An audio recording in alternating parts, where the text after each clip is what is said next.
Chapter 1047. Confession Part 7. Hearing the familiar voice, Shangguanxi couldn't control herself anymore and hugged his waist directly. She burst into a loud cry. The feeling was like that of a child who had been wronged, suddenly seeing an adult from home. All the grievances were infinitely magnified at that moment. Wu Chenjun froze, not knowing what to do. He said, "Tell me who bullied you. I'll go get revenge for you." Not only did Shangguanxi not answer Wu Chenjun, but she cried even louder. There weren't many reasons that could make Shangguanxi cry so heartbroken. It must be because of some pretty-faced boy. With slightly furrowed brows, Wu Chenjun looked up ahead. Sure enough, he saw Zhuoling not far away, laughing and chatting with another woman. This pretty-faced boy, having Shangguanxi so good and not cherishing her, actually went to flirt with other women. Wu Chenjun's eyes filled with anger. "Is it Zhuoling, that pretty-faced boy who bullied you? Wait. I'll go beat him up right now." Daring to bully Shangguanxi. He doesn't see whose woman Shangguanxi is. Wu Chenjun released Shangguanxi and strode over towards Zhuoling. "Don't go." Shangguanxi reached out and grabbed Wu Chenjun's hand. Wu Chenjun could easily have brushed off Shangguanxi's hand. But he just couldn't. His hand felt electrified, tingling all over. "Don't go." Shangguanxi choked up. "Could you take me away from here?" She didn't want to face Zhuoling, nor did she want Zhuoling to see her in such a sorry state. She just wanted to leave this place immediately. "Okay." Wu Chenjun gripped Shangguanxi's hand firmly, shielding her in his arms and using his suit jacket to cover her face, striding toward the exit. Passers-by looked on curiously, but none saw Shangguanxi's discomposure. Wu Chenjun escorted Shangguanxi to the car. "Where do you want to go?" Shangguanxi shook her head. "I don't know." Zhuoling was her first love, and the one she wanted to marry ideally. The sudden turn of events made her feel as if her world had collapsed. The whole world turned dark. Wu Chenjun reached out and ruffled Shangguanxi's hair. "It's just a man, isn't it? Shangguanxiaosi, are you that frail? I remember the old you wasn't like this." Shangguanxi glared at Wu Chenjun, her voice still thick with tears. "What do you know? You've never been in love." "How do you know I've never been in love?" Wu Chenjun countered. Shangguanxi was taken aback. "Ah, have you?" It made sense after all. Wu Chenjun had been abroad for so many years. How could he have never been in love? Wu Chenjun smiled and handed Shangguanxi a tissue. "Want to wipe your tears? You're stronger than me. At least you once had love, while I never even had that." There was a trace of forlornness in the depths of Wu Chenjun's eyes. Shangguanxi casually wiped her eyes. "Ah? What do you mean?" Wu Chenjun fell silent. "I mean it's about being secretly in love. Shangguanxiaosi, after all these years, how can you still be as clueless as before?" His remark was ambiguous. Everyone around him could see that he liked Shangguanxi, except for Shangguanxi herself. In fact, Shangguanxi really hadn't noticed. "Ah, you have someone you secretly like?" Wu Chenjun was handsome, well-educated from a good family, and had studied abroad. Shangguanxi thought he surely wouldn't lack girlfriends. It was unimaginable that Wu Chenjun had someone he secretly admired. Truly incredible. Wu Chenjun said with a smile, "You can have a boyfriend. Why can't I have someone I secretly admire?" Shangguanxi sniffled. I didn't mean that. My point is your standards are so high. What kind of girl wouldn't be satisfied with you?" Wu Chenjun sighed. "I also want to ask her what she doesn't like about me, so I can change. Unfortunately, she doesn't even want to give me a chance to change." Shangguanxi sighed too. "Wu Chenjun, you are so pitiful." Compared to her, Wu Chenjun indeed seemed to be a lot more pitiful. This comparison made Shangguanxi feel a bit more balanced in her heart. It seems that in this world she wasn't the only pitiful person. "I'm so pitiful, does it make you feel a little better?" Wu Chenjun turned his head to look at Shangguanxi. Shangguanxi paused for a moment, then said, "Wu Chenjun, you're not making up this story just to comfort me, are you? Do I look like that great of a person?" Wu Chenjun retorted. It seemed not really. Wu Chenjun continued, "I'm serious. Do you want me to go beat up that pretty boy?" "There's no need." Shangguanxi shook her head. Wu Chenjun frowned slightly. You still have illusions about him? That made sense. 3 years of a relationship was not something you could let go of just because you said so. A mysterious expression surfaced in the depths of Wu Chenjin's eyes. It felt like he was a little short of breath. Upon hearing this, Shang Guanxi immediately denied. How could that be possible? I'm not an idiot. After all Zuoling has done, why would I still harbor any illusions about him? Why wouldn't you let me beat him up then? Wu Chenjun countered.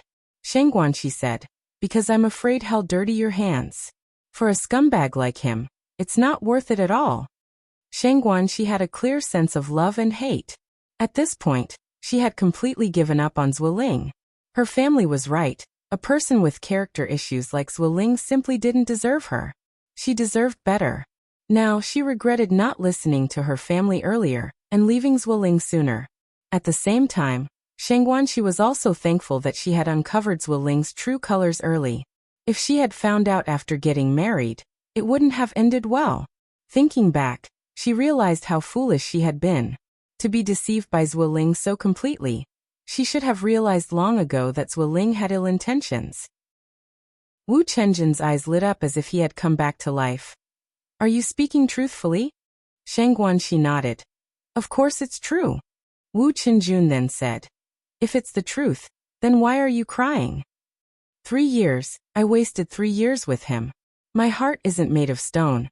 How could I not have any reaction? That was the prime of her youth.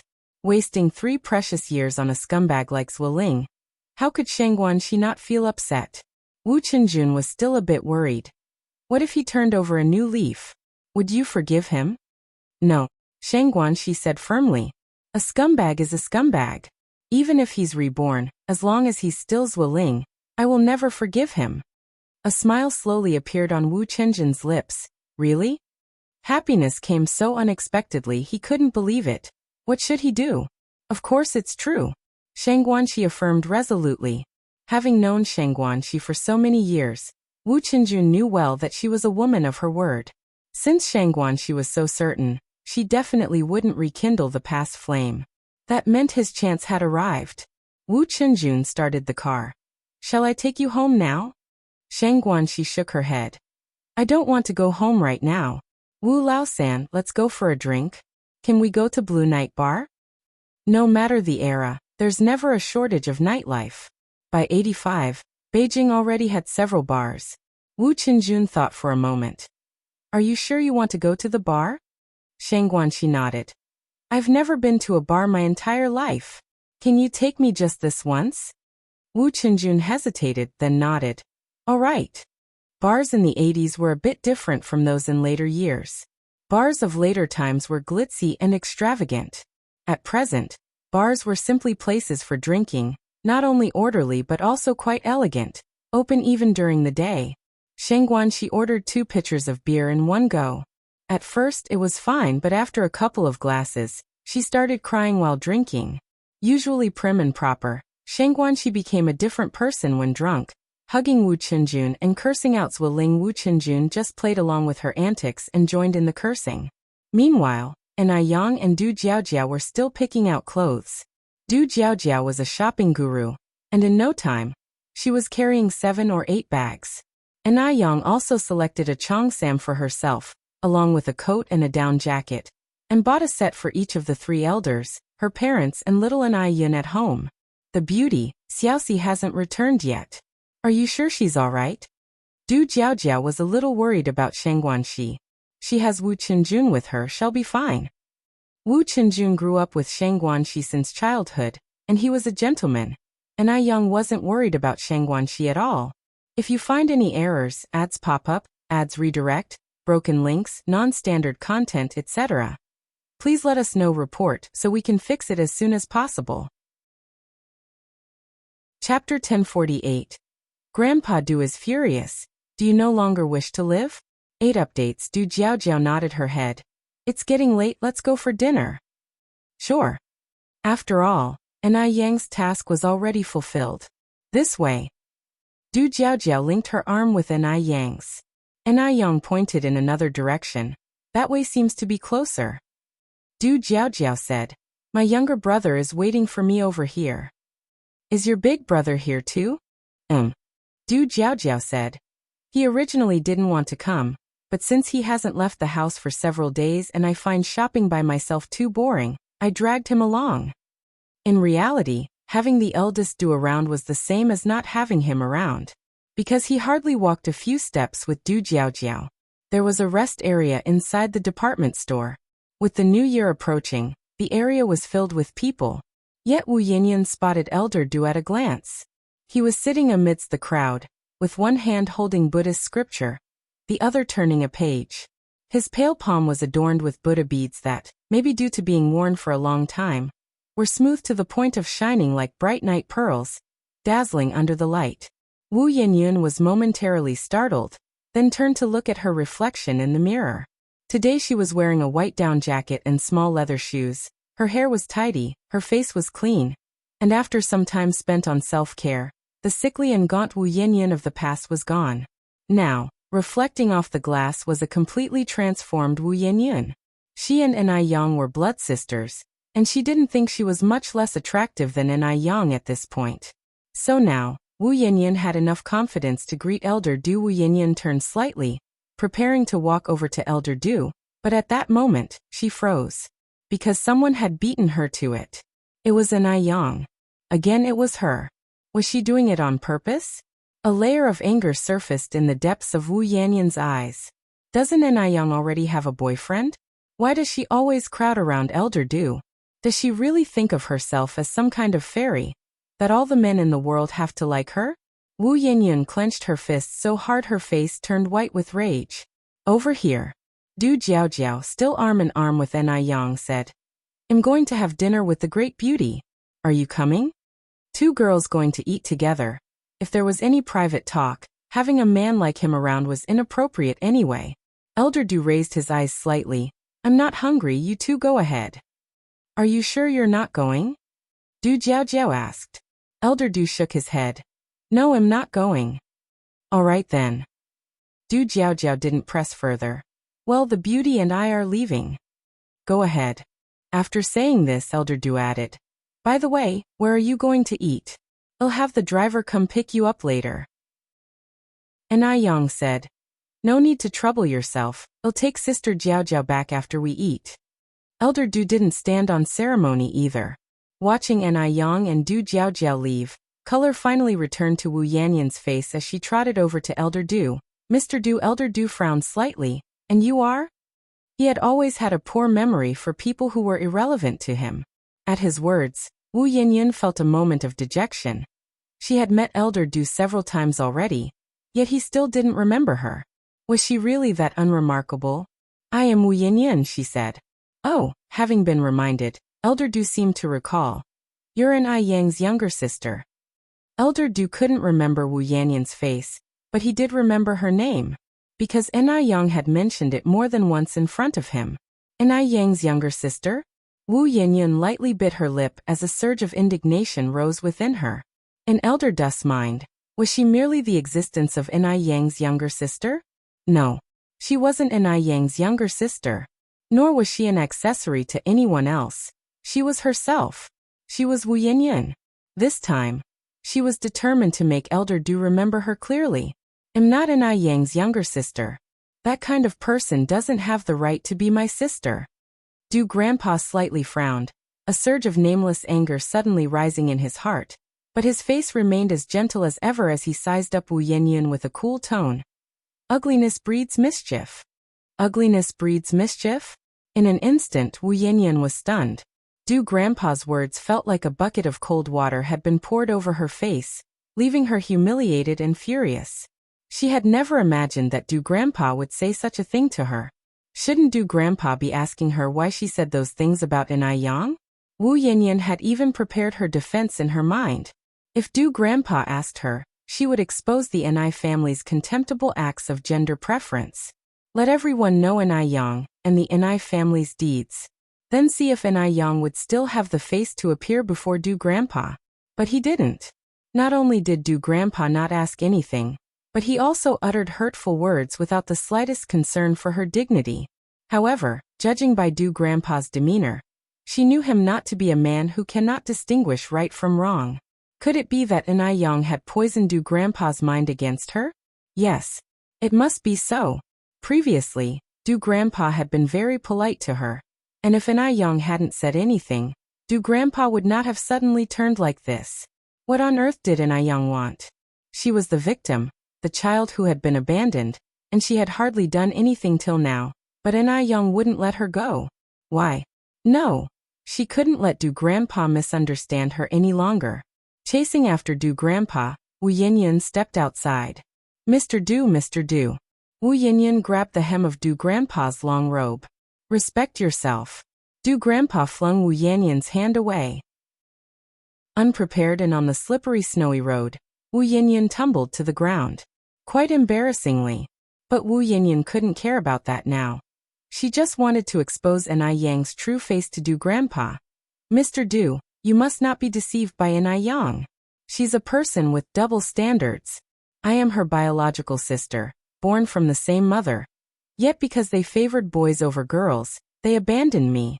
Later, when Anai Yang knew for sure I was her sister, she hid it on purpose for fear I would take the Anai family's property. And moreover, she deliberately appeared before you. She wanted to seduce you.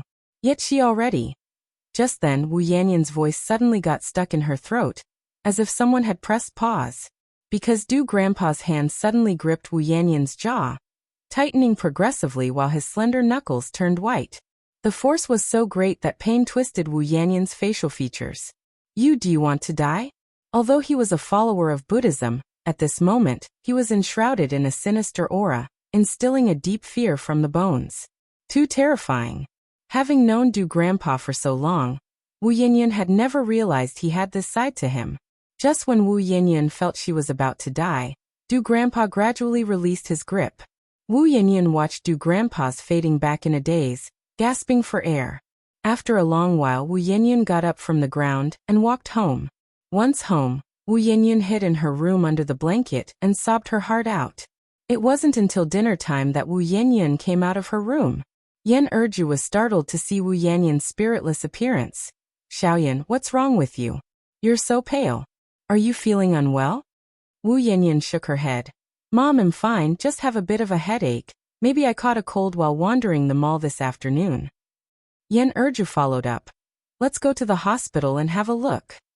No need, I'll be fine after eating and getting some sleep. Yan Erju frowned. If you're not feeling well, you must tell us. Okay. Wu Yinyan nodded. After Wu Jinshu returned home, Yan Erju told him about Wu Yinyan feeling unwell. Wu Jinshu worriedly suggested, shall we go check on Yinyan now? A headache is no joke. Okay. The couple approached Wu Yanyan's bedroom door and knocked for a long time, but there was no response from inside. Fearing that Wu Yanyan might be in trouble, they found a key and opened the door. They saw Wu Yanyan lying on the bed, her face abnormally red, lips covered with layers of white film. Yan Erju touched Wu Yanyan's head and exclaimed, my God! She's burning up. Yinyan is running a fever. Wu Jinshu said, I'll go and get the bicycle ready, you help Yinyan put on a coat, and let's rush her to the hospital. All right. As the Wu family's house was ideally located close to the hospital, the couple pushed the bike and in about 20 minutes, they had taken Wu Yanyan to the hospital. If you find any errors, ads pop up, ads redirect, broken links, non-standard content, etc., please let us know report so we can fix it as soon as possible. Chapter 1049, Break Up with the Scumbag. 9 more. After the doctor's examination, it turned out to be a viral cold, nothing serious. A couple of 4 saline drips and some medicine would do the trick. Hearing this, Wu Jinshu and Yan Erju breathed a sigh of relief. On the other side, after drinking, Shang Guanxi and Wu Qinjun returned home. It was already nearing midnight. As if knowing that Shang Guanxi would return late tonight, the gates to the Anai family household were left open. Just as Wu Qinjun's car pulled up to the gate, Anai Tsuehua and Shangguan Dehui walked out from inside. Uncle Auntie. Wu Qinjun helped a completely inebriated Shang Guanxi out of the car. Is Xiaoxi okay? Anai Tsuehua asked worriedly. Wu Qinjun, feeling somewhat embarrassed, replied, she's fine, just had a bit of beer. I'm sorry, Uncle and Auntie. I didn't keep an eye on her. Shangguan Dehui smiled and said, It's okay, Yang has already explained the situation to us, Chenjun. Thank you for being there for Xiaoxi at this time. At times like this, compared to family, Wu Chenjun, who grew up with Shangguan Shi, was more suited to be by her side. There are things one can't say in front of family, but there are no such taboos with friends. Moreover, from a selfish point of view, Shangguan Dehui was very satisfied with this young man he had watched grow up. Anaid Suehua helped Shangguan Shi into the house. Shangguan Dehui stayed back to chat with Wu Chenjun for a few moments. The hangover was truly unpleasant. When Shangguan Shi woke up, it was already past 10 the next morning. Thinking back to yesterday, it felt like a dream.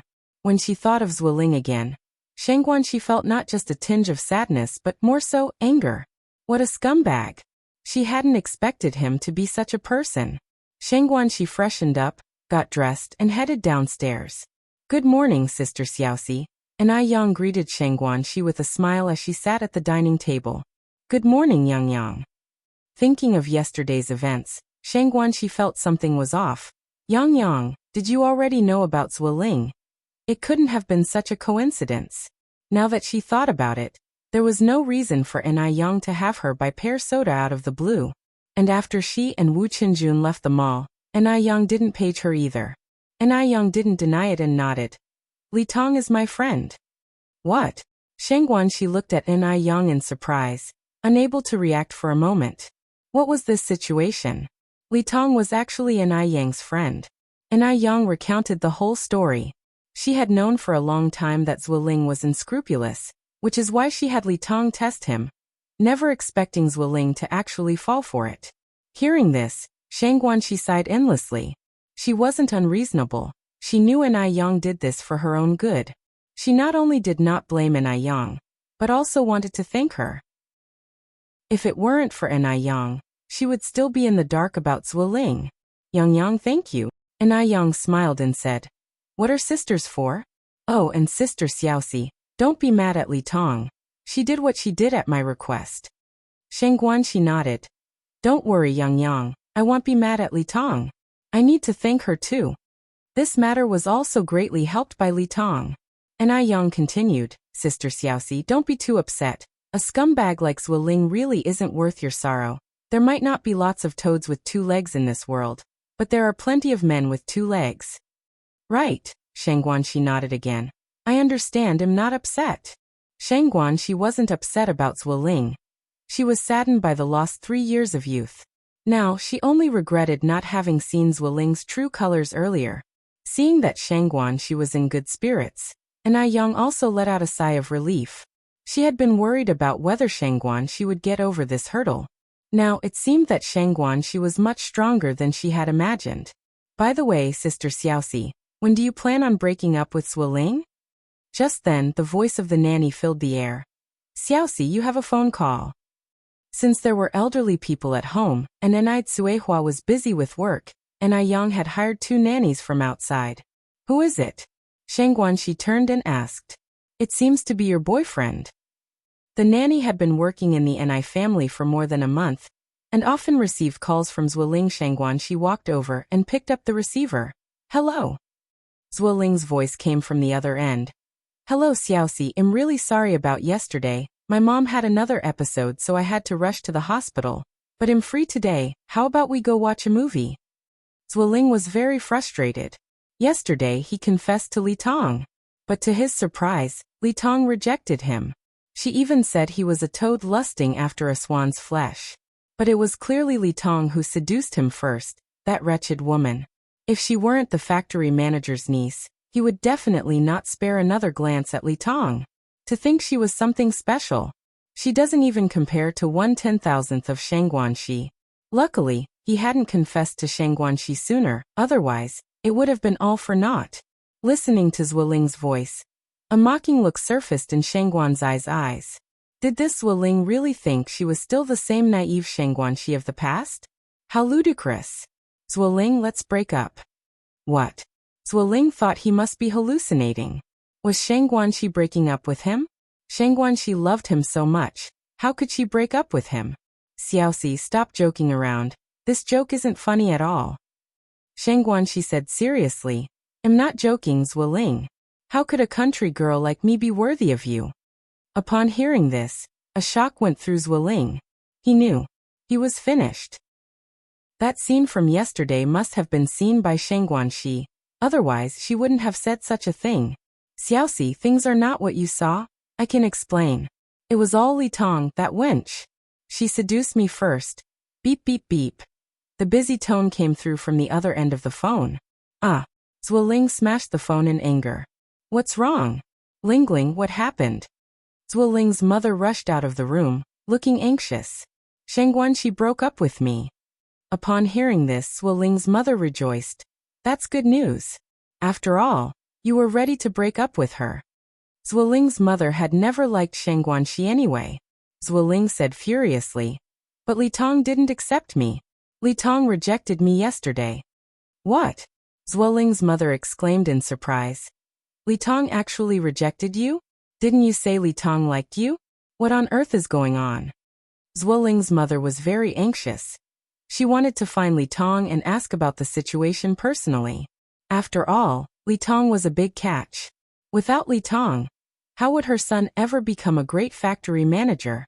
After a pause, Zueling's mother continued, Lingling, don't worry. Maybe Li Tong is just testing you. She is, after all, the factory manager's niece with many responsibilities, Zueling sighed. It's impossible now. There's no chance for me and Li Tong. Because Li Tong made it quite clear yesterday. He couldn't possibly demean himself by pursuing Li Tong. So he had to settle for second best and marry Shangguanxi. But now, Shangguanxi had broken up with him too. Zueling's mother frowned. Is it really impossible? Did you offend Li Tong in some way? With someone like Li Tong, who's such a pampered rich girl. Her temper is quite fiery. Why don't you go and sweet-talk her again? It's no use. Zueling flung away his mother's hand. That bitch Li Tong was just playing me from the start. She never liked me. Zueling had never been played like this his whole life. He felt like a fool. Zueling's mother was terrified. Lingling, don't get angry, Mom spoke out of turn. It's her loss for not fancying you. When you make it big in the future, she'll regret it. Even though there's no Li Tong, you still have Lai Bao. In terms of family background, Lai Bao is certainly not inferior to Li Tong. In terms of family background, Chen Lai Bao was of course not comparable to Li Tong. But under the current circumstances, Zueling's mother could only use this to comfort Zueling. As a mother, she couldn't bear to see Zueling so heartbroken. Enough. Don't talk anymore. Shut your mouth. Zueling glared furiously at his mother. He looked petrifying. Zueling's mother swallowed hard, afraid to upset her son further. Okay, Mom won't talk, Mom won't talk. An I family. Upon learning about Shangguanxi breaking up with Zueling, old lady Shangguan's spirits lifted considerably. Finally, they had broken up. However, old lady Shangguan was still somewhat uneasy, because Shangguanxi and Zueling had had a falling out once before but got back together not long after. Old lady Shangguan feared Shangguanxi might pull a fast one on her again. Xiaoxi, you won't get entangled with that Zueling kid again, will you? If you find any errors, ads pop up, ads redirect, broken links, non-standard content, etc., please let us know, report, so we can fix it as soon as possible. Chapter 1050. Wu Yinyun critically ill. 10th update. What else could I have to do with Zueling? Unless a donkey kicked me in the head.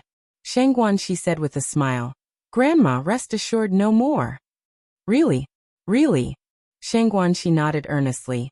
I swear, if I'm ever stupid enough to be with trash like Zueling again, may lightning strike me down.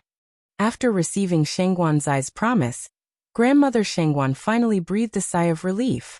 Shangguan Su, watching Shangguanxi with a smile, said, Xiaoxi, you're finally thinking straight. When I knew you were dead set on marrying Zueling, it worried me so much I couldn't sleep for several nights. Shangguanxi raised an eyebrow. Really? You care about me that much? You're being heartless now. When have I ever treated you poorly?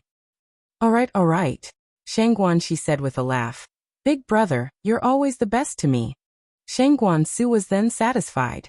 Anai Yang raised his glass to Shangguanxi. Sister Xiaoxi, congrats on escaping the wolf's den and being reborn. Also, hoping you'll find your ideal man soon. Speaking of an ideal man, I actually know one, Shang Guansu said thoughtfully. Who? And Na Yang played along with Shang Guansu smoothly. Shang Guansu looked at Shang Guanxi. Xiaoxi, how about I introduce you to a particularly outstanding young man? No thanks. Shang Guanxi immediately waved him off. I'm really not in the mood to think about these things at the moment. After all, she had just ended a relationship. How could she possibly be ready to accept a new one so quickly? Since Shang Guanxi disagreed, Shang Guansu, as her brother, couldn't force her. After dinner, Shang Guanxi took her prepared belongings, and then went to work. The moment she got off the bus, she saw a familiar figure. It was Zhuo's mother. Zhuo's mother was not alone. She stood there with a very plump young woman. Upon seeing Shang Guanxi, Zhuo's mother immediately said, "There she is. Lai Bao, that's the shameless woman who tricked Lingling out of his bird's nest and watch." Indeed, the young woman standing beside Zhuo's mother was Chun Lai Bao. Shang Guanxi had already broken up with Zhuo Ling, and naturally did not want to deal with Zhuo's mother's attitude.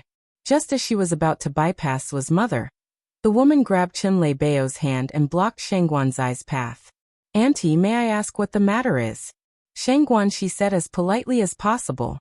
Zhuo's mother did not speak, and Chun Lai Bao, with her chin lifted, stared at Shang Guanxi. "You shameless woman, hurry and return the things you gave to Brother Zhuo Ling." "What?" Shang Guanxi was taken aback. Chun Lai Bao, hands on her hips and a ferocious look on her face. "You look decent enough, so why always do such shameless things? The bird's nest was for Brother Zhuo Ling's health, and the watch was a gift for his mother.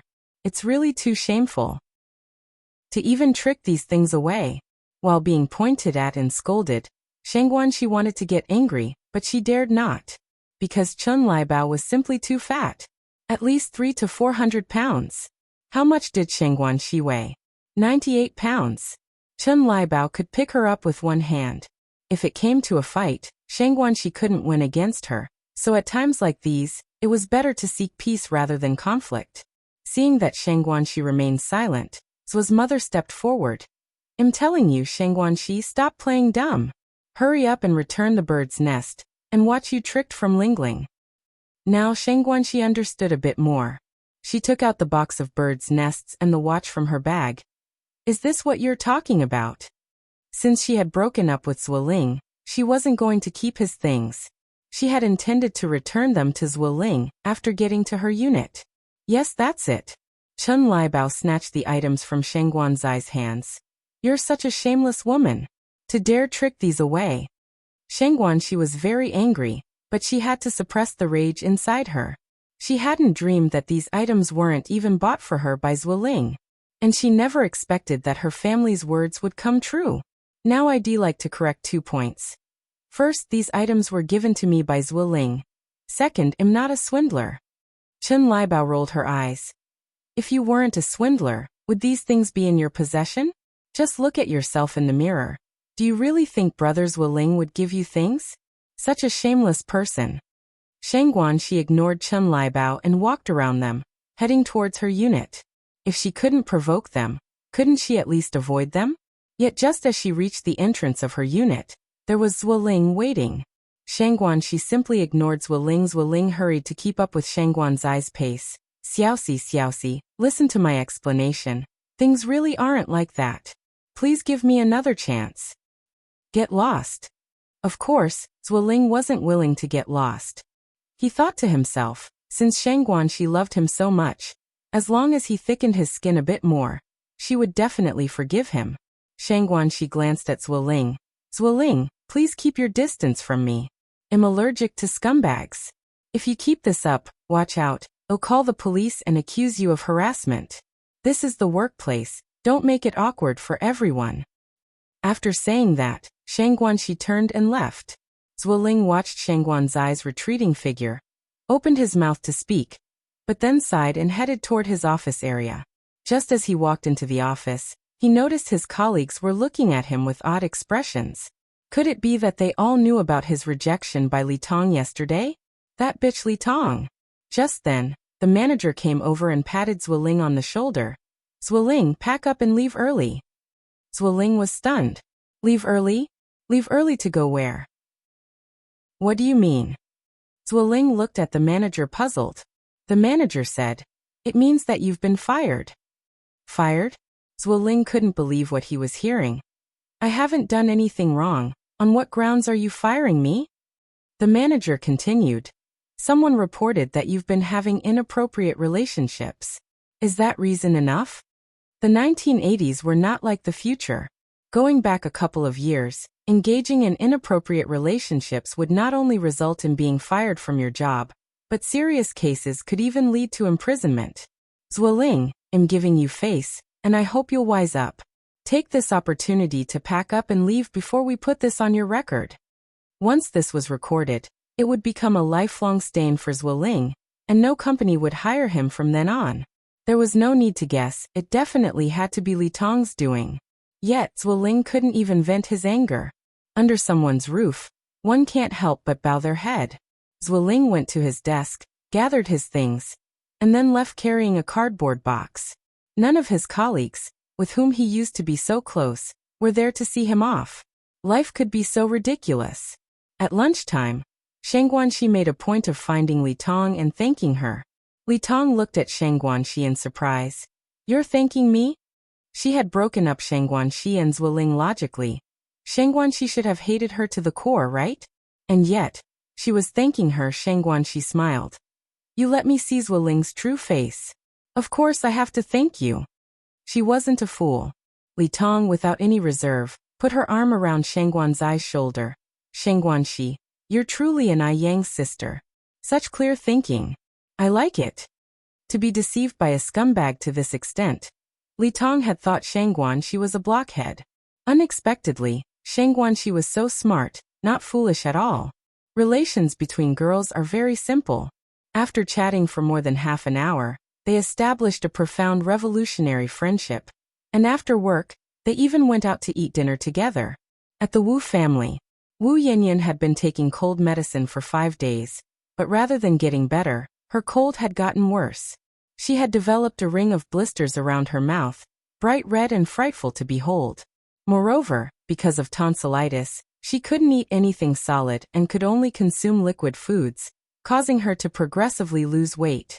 Her symptoms were becoming less and less like a common cold, but when she went to the hospital for a checkup, the doctors all said it was just a cold. Xiaonan, are you still in a lot of pain? Yan Erju looked at Wu Yanyan with reddening eyes. Wu Yanyan shook her head. Not only could she not eat, but she also couldn't speak. It was extremely uncomfortable. But to keep her parents from worrying, she could only say she wasn't in pain. Wu Jinshu hadn't been to the construction site for a day. Seeing Wu Yanyan like this, he was troubled. I heard Yang Yang is good at medicine. Why don't we have Yang Yang come and check on Yanyan? Upon hearing this, Wu Yanyan grabbed Wu Jinshu's wrist tightly, shaking her head vigorously. She didn't want it. Even if she were to die, she wouldn't want an Yang's treatment. Wu Jinshu sighed. Yanyan, at a time like this you shouldn't be stubborn. If you find any errors, ads pop up, ads redirect, broken links, non-standard content, etc., please let us know. Report so we can fix it as soon as possible. Chapter 1051. Solving difficulties, killing 2 birds with 1 stone, 11 more updates, don't want. She didn't want an Yang's treatment. She just didn't believe that if there wasn't an Yang, she wouldn't be able to live. Wu Yanyan's emotions suddenly became agitated, and she abruptly sat up, pulling out the 4 from her right forearm. Although she couldn't speak now, she could prove her determination through her actions to her family. Wu Jinshu and Yan Erju were startled. All right. I'll just tell Yang Yang not to come over then. Yanyan, don't be angry. Hearing Wu Jinshu say this, Wu Yanyan finally calmed down and lay back on the bed again, exhaling deeply. She didn't know what was wrong with herself. It was just a viral flu, but it felt worse than someone suffering from tuberculosis. Was she really going to die? No, she wouldn't. It was just a flu. She would get better. Wu Yanyan clenched the bedsheets under her, her eyes filled with determination. Yan Erju went to find the nurse. Wu Jinshu sat in front of the bed, sighing with worry. An Yang had arranged to go shopping with Han Xiuyu today, But after waiting a long time at the agreed place, Xiaoyu hadn't shown up, so she reluctantly drove to the Han family's home. Is Xiaoyu home? Yang knocked on the door. Yang is here. Han Xiaoyu saw Yang and apologetically said, I'm sorry Yang, something came up at home, and I was so rushed that I forgot we had planned to meet today. Yang smiled and said, It's okay, but is everything okay at your place? Han Xiaoyu sighed, the factory closed down, and my parents are unemployed. Yang was startled, then remembered that with the progression of the era and the increase in private businesses, this period was indeed seeing the first wave of layoffs. It was also a time when many unemployed workers ventured into business, becoming the millionaires and billionaires of later generations. But for many, unemployment made life difficult. The Han family had 3 children, all dependent on their parents working at the factory. Now, with both parents unemployed, it was indeed woeful. I remember your dad was the factory manager, right? Yang said. Yes, Han Xiaoyu nodded. Now all institutions are cutting back on staff, and my parents were out yesterday looking for work, but found nothing suitable. It was mainly because Han's parents had high standards, and ordinary jobs outside their interests. A thought flashed through Yang's mind. I actually have 2 suitable jobs for your uncle and aunt. Really? Han Xiaoyu's eyes lit up. Really? Yang nodded. Han Xiaoyu smiled and said, Then come in and let's talk about it.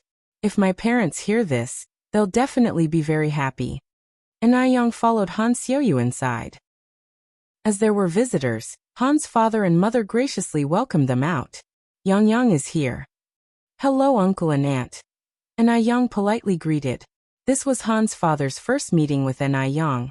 Are you Xiaoyu's classmate Yang who topped the exams? Yang nodded. Yes uncle, that's me. Han's father, who had always heard Xiaoyu talk about Yang, was finally seeing her in person today. After all, she was the top scholar, a status that, in ancient times, would have meant taking up a high official position immediately. Han's father said with a smile, please sit, the home is modest, don't mind it. Han Xiaoyu went to make tea for Yang. Yang continued, Uncle, aunt, I heard from Xiaoyu that you've been looking for work recently, is that right? Han's father was initially stunned, then said, yes. Yang said, I have a job here, do you want to give it a try? Han's father's eyes brightened, really? Yang nodded. Han's father then asked, what kind of work do you want to offer us? Do you think the 2 of us can handle it?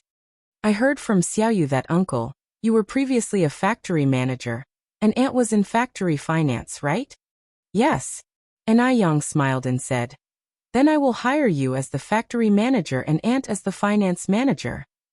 The factory was almost built, and the workers were mostly recruited, but they still lacked a factory manager and a finance manager.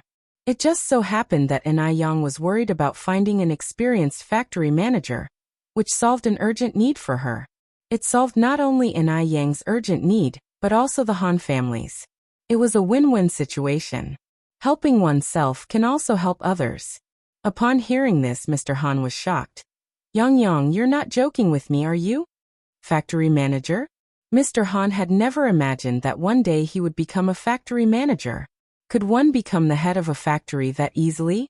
Mr. Han felt that this matter was a bit unreliable. Although Yang was the top scholar in the nation, she was only an 18 or 19-year-old kid. Could she really manage a factory? Yang shook her head with a smile. Why would I joke with you? Mr. Han continued. Then where is this factory you are talking about? What does the factory produce? Yang said. To be honest, the factory is my own. Her own factory? Not only Mr. Han was stunned, but so were Han Xiaoyu and Mrs. Han. Was she just boasting?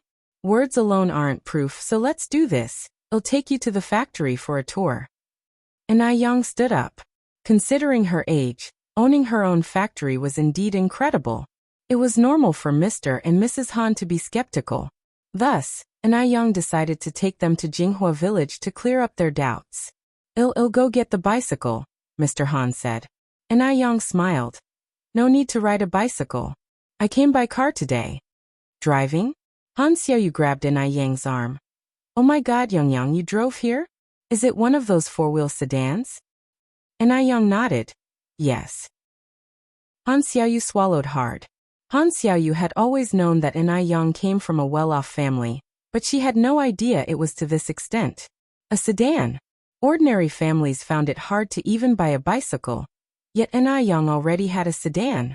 Mr. and Mrs. Han exchanged glances, also seeing disbelief in each other's eyes. Could the child be playing a trick on them? Only when they all followed Young out, and sat in the ordinary-looking but luxurious sedan, did they believe that Young was not lying. Han Xiaoyu, sitting in the passenger seat, exclaimed with excitement, Yang, you're so amazing. You can even drive a car. Oh my goodness. Don't laugh, but this is my first time in a sedan. Before long, the car entered Jinghua village. Han Xiaoyu asked, Yang, does your family live here? Yes, this is Jinghua village. Han Xiaoyu said in amazement. Your village is so nice. They even installed street lights. It's like the city, not like a village at all. Mr. and Mrs. Han nodded in agreement. Who would believe this was a rural area if they hadn't seen it with their own eyes? It wasn't long before they arrived at the factory. The factory had already been under construction for 2 months. The framework had already emerged because it covered a large area, making it look very imposing. There were about 10 more days to the New Year holiday, so the workers were working extra hard these days. And Young treated them so well. They couldn't let the New Year delay the construction schedule. Seeing Young coming, everyone greeted her enthusiastically. It was evident from everyone's attitude that Young was very popular. Uncle and Auntie, this side is the production workshop, this side is the dormitory for the workers, this side is the canteen, and over here is the shower room. Seeing this scene with their own eyes, Mr. and Mrs. Han no longer had any doubts. Young then discussed her plans with Mr. and Mrs. Han. After all, Mr. Han had been a factory manager for over a decade and offered several valuable suggestions to Young. Meanwhile, the look in Mr. Han's eyes toward Young changed. Although Young was only a teenager, her knowledge and experience were far beyond that of her peers, even beyond what he could match. This was truly impressive. After they toured the factory, Young took Mr. and Mrs. Han to the family home. Han Xiaoyu said, Yang, this is your house. Young nodded. Your home is really beautiful. There was heating in the living room on the first floor. Young took off her coat as they entered. Uncle and Auntie Xiaoyu, please have a seat. The nanny immediately went to make tea. Han Xiaoyu looked around the family's living room, her eyes full of astonishment. She finally understood how Granny Lu felt when she entered the Grand View Garden. Young continued, Uncle and Auntie, the factory is expected to start operations after the 2nd month of the new year. Regarding the salaries, the factory manager will get 280 yuan per month, and the financial manager will get 98 yuan. Such high salaries. Mr. Han was taken aback. If you find any errors, ads pop up, ads redirect, broken links, non-standard content, etc., please let us know report so we can fix it as soon as possible. Chapter 1052, Meta Benefactor, 12 more updates. You should know that before this, Han's father's salary was only 128 yuan a month. Yang's salary was nearly more than double the previous amount. Young said with a smile, this is just the starting salary. After half a year, it will increase by 100 yuan, and another 100 yuan after a full year. After 15 years, there will even be a car reward. Young never skimped when it came to treating employees. Moreover, the greater the employee turnover, the greater the damage to a company. A truly good company has a very low resignation rate, practically none at all. Upon hearing this, Han's father's eyes widened in disbelief. Is that true or false? Young nodded. If you and Auntie think it's suitable, let's find a time to sign the contract. Suitable. Of course, it's suitable. With such good treatment, only a fool would disagree. At Yang's warm invitation, Han's father and mother stayed in the family house for dinner that evening. After dinner, Young drove them home. That very night, Young drafted the contract, and the next day he went to the Han family's home to have the contract signed. After Young left, Han's father looked at Han Xiaoyu with a loving face. Xiaoyu, you've really met your benefactor this time. And Yang was so impressive that Han Xiaoyu also felt honored. That's right, I've told you before, Yang is very amazing. Han's mother stood up and said, Yang has been gracious to our family.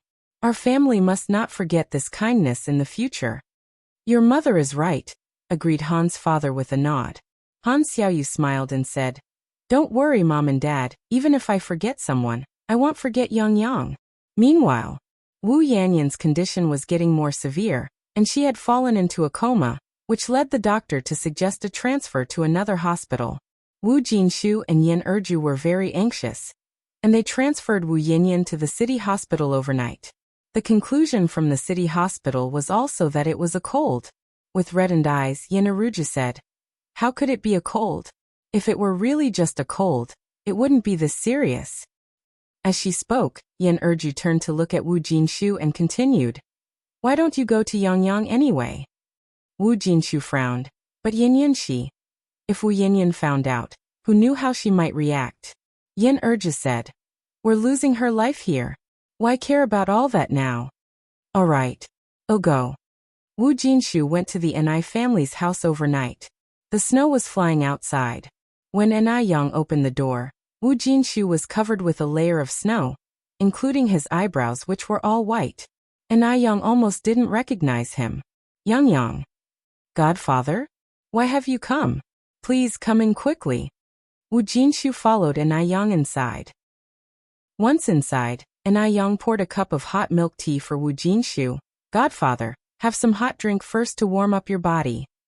Wu Jinshu rubbed his frozen hands and immediately took the milk tea, drinking it in one gulp. Godfather, it's so late. You must have come to see me for something urgent? Ni Yang said. Wu Jinshu nodded. It's about Yin. She's fallen ill. Yang, you must save her. Ni Yang was taken aback. Godfather, don't panic. Take it slow and tell me. On the other side, Ni Cuehua and Shangguan Dehui, hearing the noise, also came down from upstairs. After hearing the whole story, Ni Cuehua was very nervous. How is Yin now? She's okay, right? No matter what, that was her daughter. She couldn't remain unmoved. Furthermore, Ni Cuehua still felt guilty inside. Wu Jinshu sighed. The situation is very bad now. Otherwise, I wouldn't have come looking for Yang. Ni Yang put down the cup and looked up at Wu Jinshu. Godfather, the reason you didn't come before was because Yin wouldn't let you, right? It could be heard from Wu Jinshu's words that Wu Yanyan's illness had been dragging on for a long time.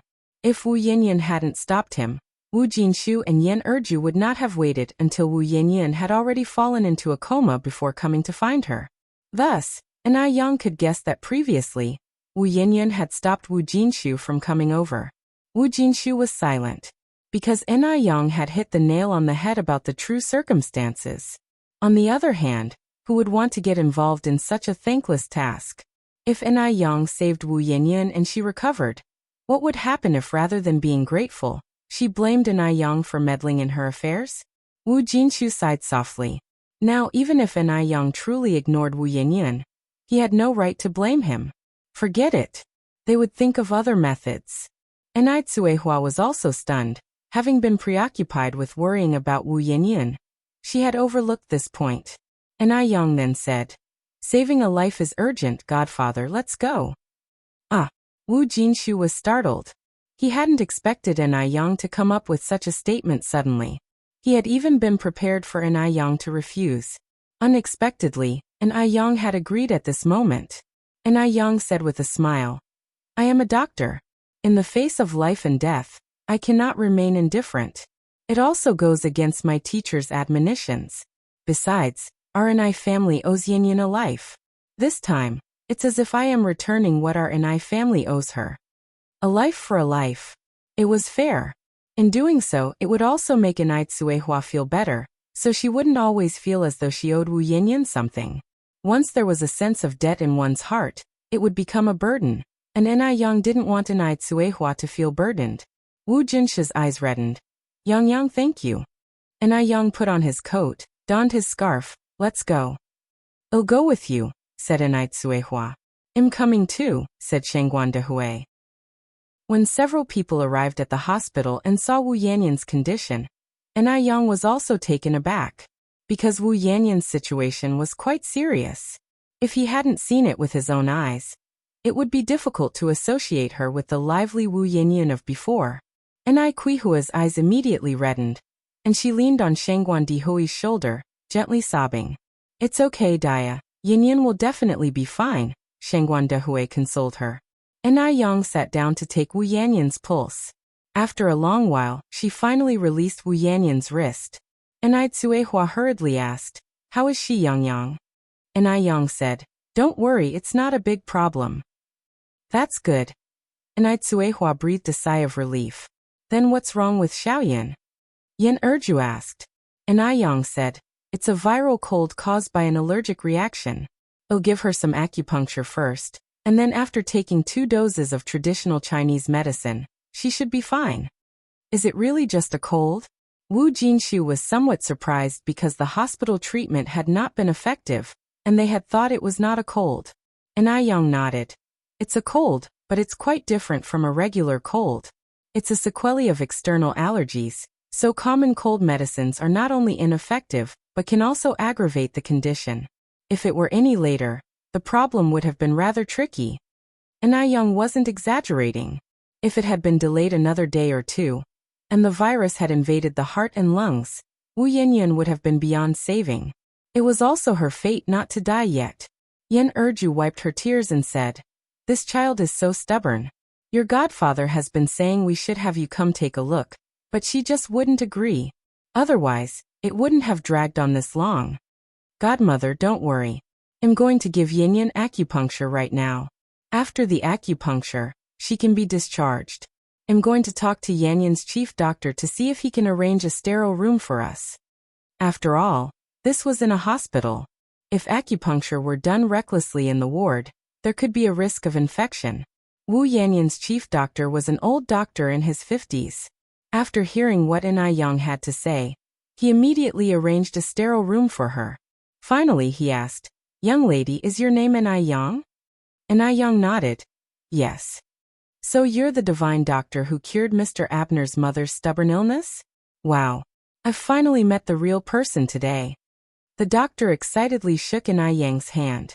Mr. Abner's mother's illness had seen countless big hospitals, but no doctor was sure they could cure her. However, not long ago, Mr. Abner's mother unexpectedly recovered fully. This could be described as a medical miracle. And the person who cured her was just a girl in her teens named Ai Yang. From then on, Ai Yang was called the Divine Doctor by scholars in the medical field and became a legend in the field. Before Ai Yang could say anything, the old doctor continued. "Right, Divine Doctor, when you do the acupuncture later, can I let our hospital's doctors observe and learn from the side? Ancient medicine is a legend of China. If it could be integrated with Western medicine, it would surely benefit mankind. A doctor's heart is benevolent." And Ai Yang was never a stingy person. Of course, no problem. The old doctor didn't expect Ai Yang to agree so readily and said stunned. "Then thank you, Divine Doctor. I'll go tell everyone now. If you find any errors, ads pop up, ads redirect, broken links, non-standard content, etc., please let us know report so we can fix it as soon as possible." Chapter 1053. Completely Give Up, 13th Update. Although Ai Yang was performing acupuncture on Wu Yanyan with many doctors standing by, she was not nervous at all. She remained as composed as ever. Her movements in inserting the needles were smooth and flowing, and from a distance, there was even a hint of an artistic martial flair. The doctors watching were dumbfounded. If they hadn't seen it with their own eyes, who would believe that a teenager could be so skilled?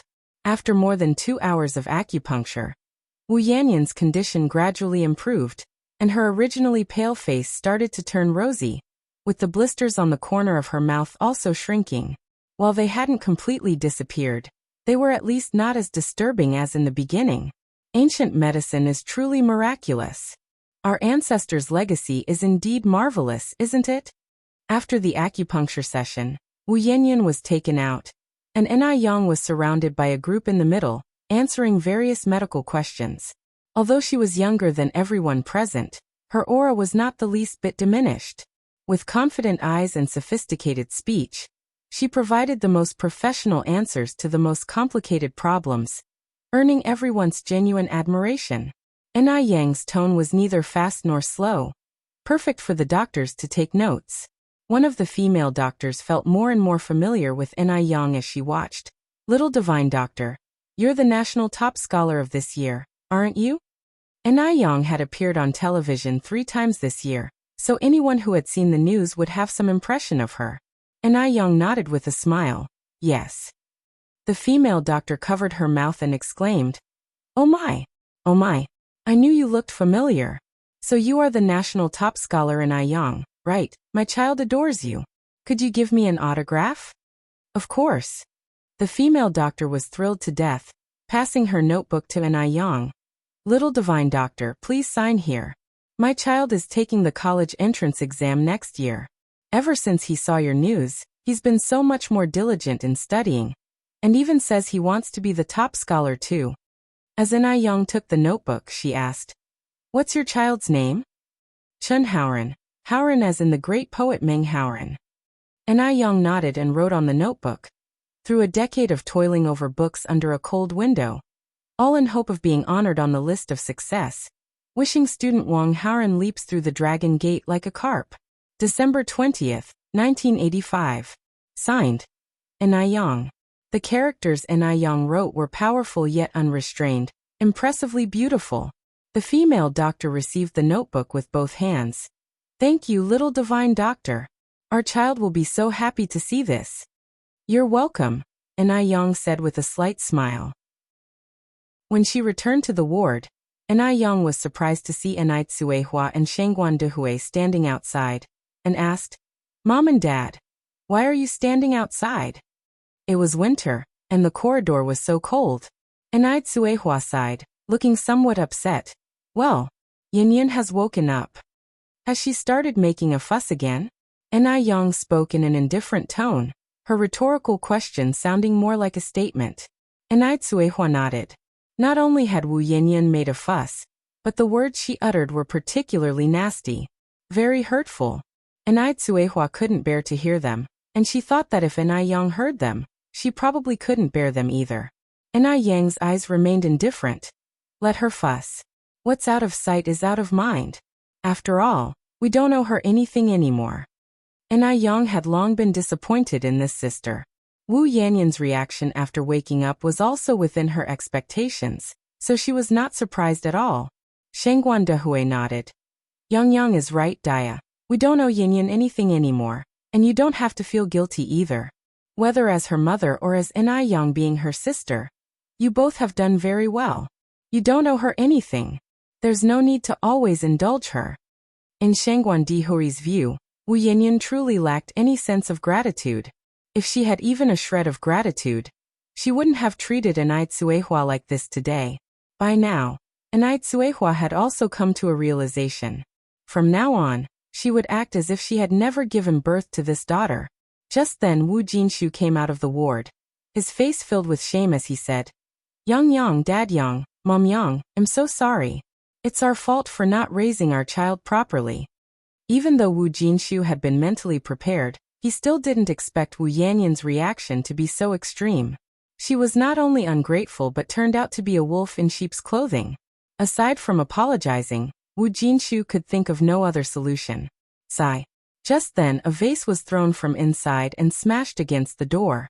Crash, it shattered to pieces.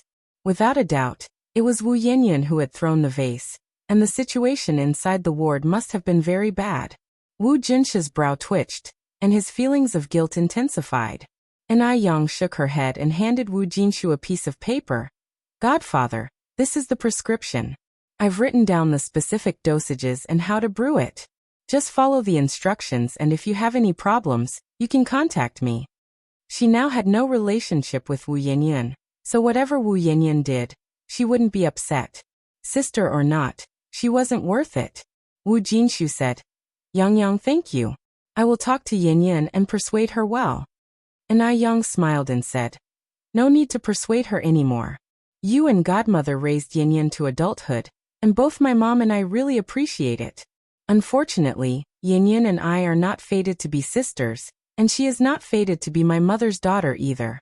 From now on, I'll just act as if I don't have this sister." This was probably the first time Yang had spoken so harshly in front of Wu Jinshu. After a pause, Yang continued, "But rest assured, I still hold firm to what I said before. You and godmother will always be my godparents." After all, Wu Jinshu and Yan Erju saved Wu Yanyan, and that made them benefactors of the Ni family. Wu Yanyan could choose not to acknowledge that. But the people who saved Wu Yanyan could not go unrecognized. No matter what, one shouldn't live without a conscience. Wu Jinshu's eyes reddened, suddenly at a loss for words. Yang was too sensible to the point where it made him feel guilty. If only Wu Yanyan could be a little sensible too, then he wouldn't be in such a difficult position. Actually, Wu Yanyan used to be very obedient and well-behaved.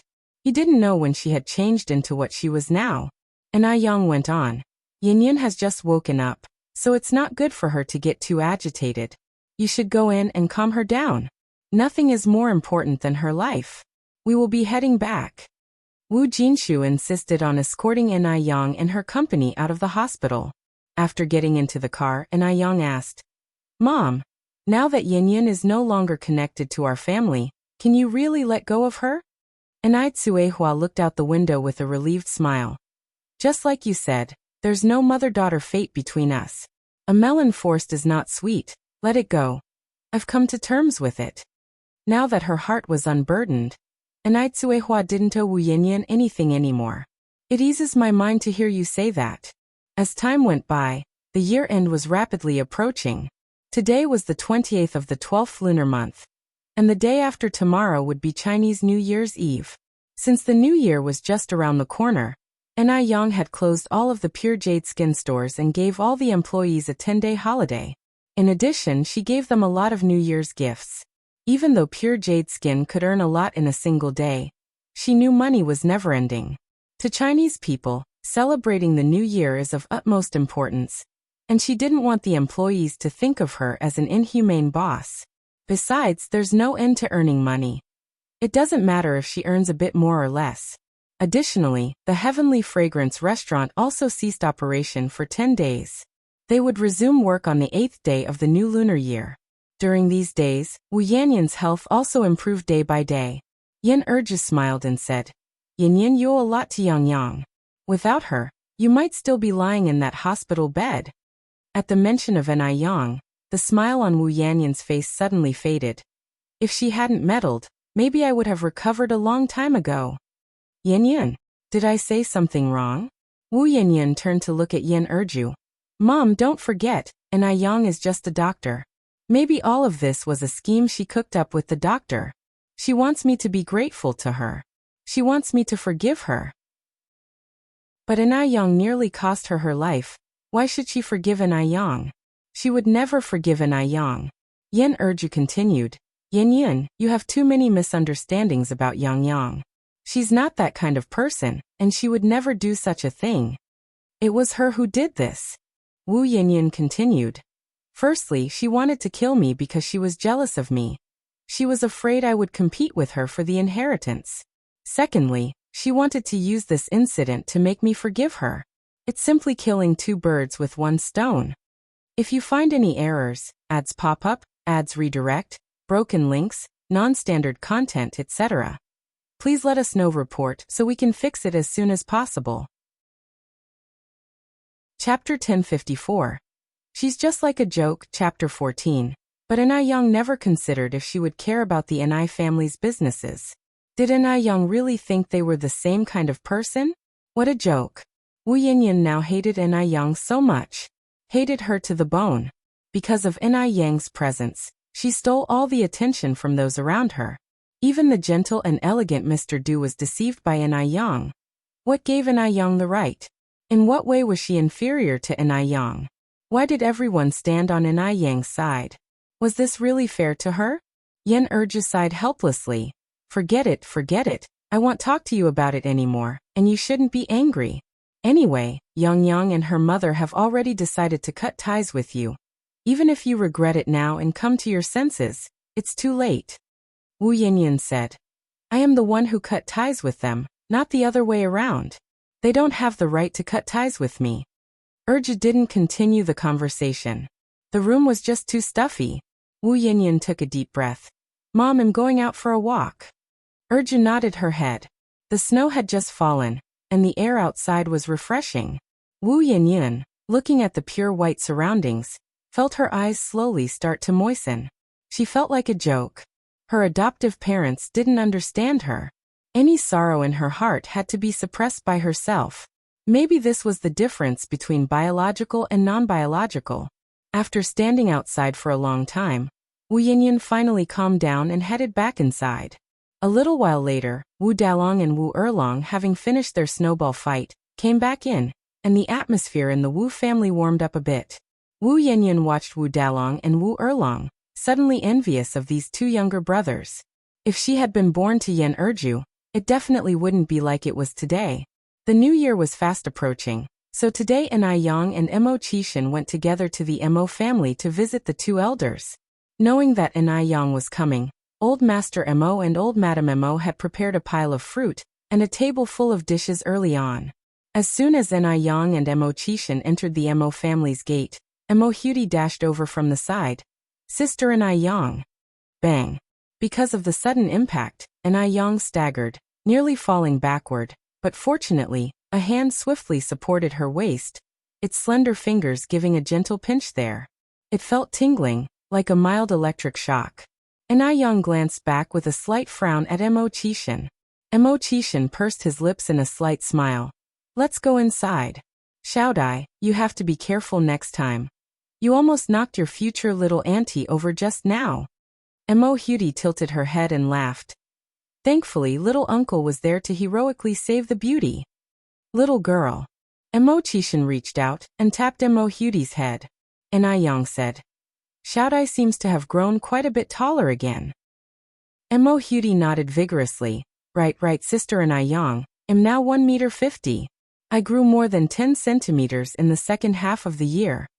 The heating in the Mo family's house was very warm, and as soon as Enai Yang entered, she took off her coat, which Mo Qishan smoothly took from her, draping it over his arm. Yang is here. Hearing the noise, Old Master Mo and Old Madam Mo came out from inside the house. Uncle Auntie. Enai Yang greeted politely. You've lost weight, you're thinner again, Old Madam Mo said, holding Enai Yang's hand. Is it because you've been under too much stress lately? Enai Yang shook her head with a smile. No, maybe I just naturally don't gain weight. Another reason was dietary therapy. Having stuck with it for so long, how could there not be any effect at all? But in the eyes of the older generation, being able to eat well is a blessing, and being chubby is even more so. Therefore, Enai Yang didn't mention the dietary therapy. Old Madam Mo said, You look so skinny, those legs and your waist, Qishan could break it with just one hand. Yang, you need to eat more. Only by eating more can you put on weight. Mo Qishan's gaze was indifferent. Although Enai Yang looked thin, her figure was very well proportioned. Where she should be slim, there wasn't an ounce of excess fat, and where she shouldn't be slim, she wasn't the slightest bit underweight. Thinking this, a deep color pooled in the depth of Mo Qishan's eyes, and he quickly averted his gaze, suppressing the jumble of thoughts at the back of his mind, picked up a cup from the table, and downed the cold water inside in one go. During dinner, Grandma Mo kept piling meat into Enai Yang's bowl. Enai Yang, unable to refuse the kindness, would pass the uneaten portions into Mo Qishan's bowl, whether she had touched them or not. All of it ended up in Mo Qishan's bowl. Mo Qishan wasn't picky and accepted everything wholeheartedly. Most importantly, he seemed to really enjoy it. Seeing the affection between the young couple, both Grandpa Mo and Grandma Mo felt relieved. After the meal, Enai Yang and Grandma Mo chatted, while Grandpa Mo pulled Mo Qishan aside. Dad, did you want to see me about something?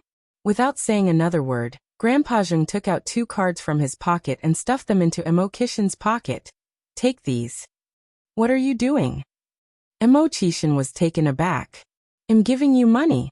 Grandpa Zheng looked at Mo Qishan as if he were looking at a fool. Mo Qishan helplessly handed back the cards to Grandpa Zheng. Dad, I'm not short on money right now. Nonsense. Grandpa Zheng's face hardened. Nowadays, young people need money for dining out, dating, attending concerts, watching movies. Doesn't each of these require money? I remember it's been a long time since your mother and I have given you money, right? You rascal. Why act with pretension with your own parents? Just say if you are short on cash. You can't expect Yang to support you. At this, Grandpa Emo landed a kick on Emo Kishin's foot.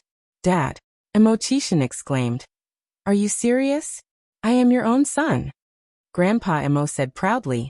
If you weren't my own son, you wouldn't enjoy this kind of special treatment. Emo Chishin. Grandpa Emo went on. If you're running low on cash, just let me know. Don't even think about saving money when dating. Our family is wealthy, and you don't need to save. Take the money. I really don't need money. Grandpa Emo glared at Emo Chishin, gruffly saying, if you say you don't need money one more time, it'll break your legs. Emo Chishin. Fine, he would just keep his mouth shut. The father and son were talking at the stairwell turn, and just at that moment, Xiao Yingying happened to be coming downstairs and saw everything. A sneer curled the corner of Xiao Yingying's mouth. This Emo Chishin was really too pathetic. How old was he, still taking money from his family? Mud is mud, it could never be put on the wall. Xiao Yingying shook her head, shedding the sneer from her face, and walked past the two men. Seeing Xiao Yingying, Emo Chishin frowned slightly. Why hasn't she left yet? Grandpa Emo said indifferently. It seems like Baichuan's aunt and uncle went abroad for a vacation, so she hasn't left yet. In the end, one more person is just another pair of chopsticks. Don't bother about her. Emo Chishin kept an impassive face and said no more. Xiao Yingying went straight to the living room and saw Yang there. The mocking look in her eyes, which had faded, now re-emerged. She used to be so jealous of Yang, but she wasn't the least bit jealous anymore. So what if Yang was pretty? Being beautiful didn't change the fact that she was marrying a loser like Emo Chishin. Xiao Yingying didn't even want to greet them and left the Emo family's living room, just in time to run into Emo Baichuan and Zhao Jingrong at the entrance. Cousin. Yingying, where are you going? Asked Emo Baichuan. I'm going to the department store to buy some stuff, said Xiao Yingying. And as if she had just remembered something, she pulled Emo Baichuan aside, lowering her voice arrogantly. Cousin, let me ask you something. Go ahead. Xiao Yingying continued. Chinese New Year is around the corner. Will Mr. Mog come here to celebrate? Emo Baichuan sighed. Yingying, how many times do I have to tell you? I don't know Mr. Mog. I really don't. Why did everyone think he knew Mr. Mog? Xiao Yingying said disbelievingly. Cousin, stop lying to me. I'm your cousin. No matter if you beat Xiao Yingying to death, she wouldn't believe that Emo Baichuan didn't know Mr. Mog. If Emo Baichuan didn't know Mr. Mog, then Mr. Mog wouldn't have brought a gift to Grandma Mo's birthday banquet. Did they think she was a fool? Xiao Yingying went on. Cousin, just tell me. I swear I'll keep it secret. I won't tell anyone. Knowing when Mr. Mog would come over, she could also dress up and prepare. Yingying, Emo Baichuan said with a frown, stop messing around. Xiao Yingying pouted. Don't tell me then. It's not a big deal. If not, she would just dress up beautifully every day after the new year. That way Mr. Mog would see the most perfect her. A faint smile crossed Zhao Jingrong's lips, her eyes filled with smugness. Perhaps Xiao Yingying could never dream that Emo Baichuan was Mr. Mog. She looked forward to seeing Xiao Yingying's reaction when she found out the truth. By then, the scene would certainly be very exciting. If you find any errors, ads pop up, ads redirect, broken links, non-standard content, etc., please let us know. Report so we can fix it as soon as possible. Chapter 1055. Boss Tricks Yang 15 Updates. Zhao Jingrong became increasingly smug and walked up to Emo Baichuan, whispering softly, Baichuan, let's go inside. Emo Baichuan nodded and followed Zhao Jingrong inside. Hiss. Just then, a sharp pain shot through Zhao Jingrong's hand. Why was he suddenly using so much strength? Zhao Jingrong turned to look at Emo Baichuan, only to see his gaze fixed on the sofa in the living room. There were two people sitting on the sofa. It was Yang and Emo Chishin. Emo Chishin was peeling an orange for Yang, who was eating it and talking to Emo Chishin. A faint smile spilling over her lips, Her eyes clear and bright, dimples shallow, a beauty almost like jade. How beautiful was In-ai, beautiful enough to make Zhao Jingrong, a self-important heiress, feel utterly astounded. Every encounter with her was dazzling. In-ai was so beautiful, and she was interested in Mo Qixin, that loser? Could it be that her intentions were not on the surface? Zhao Jingrong narrowed her eyes slightly, subtly withdrawing her gaze from In-ai, and turning towards Mo Baichuan.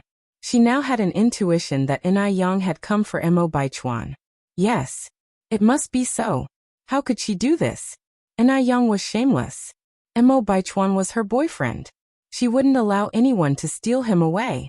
Zhao Jingrong tightened her grip on Mo Baichuan's hand, determined to keep a close watch on him from now on.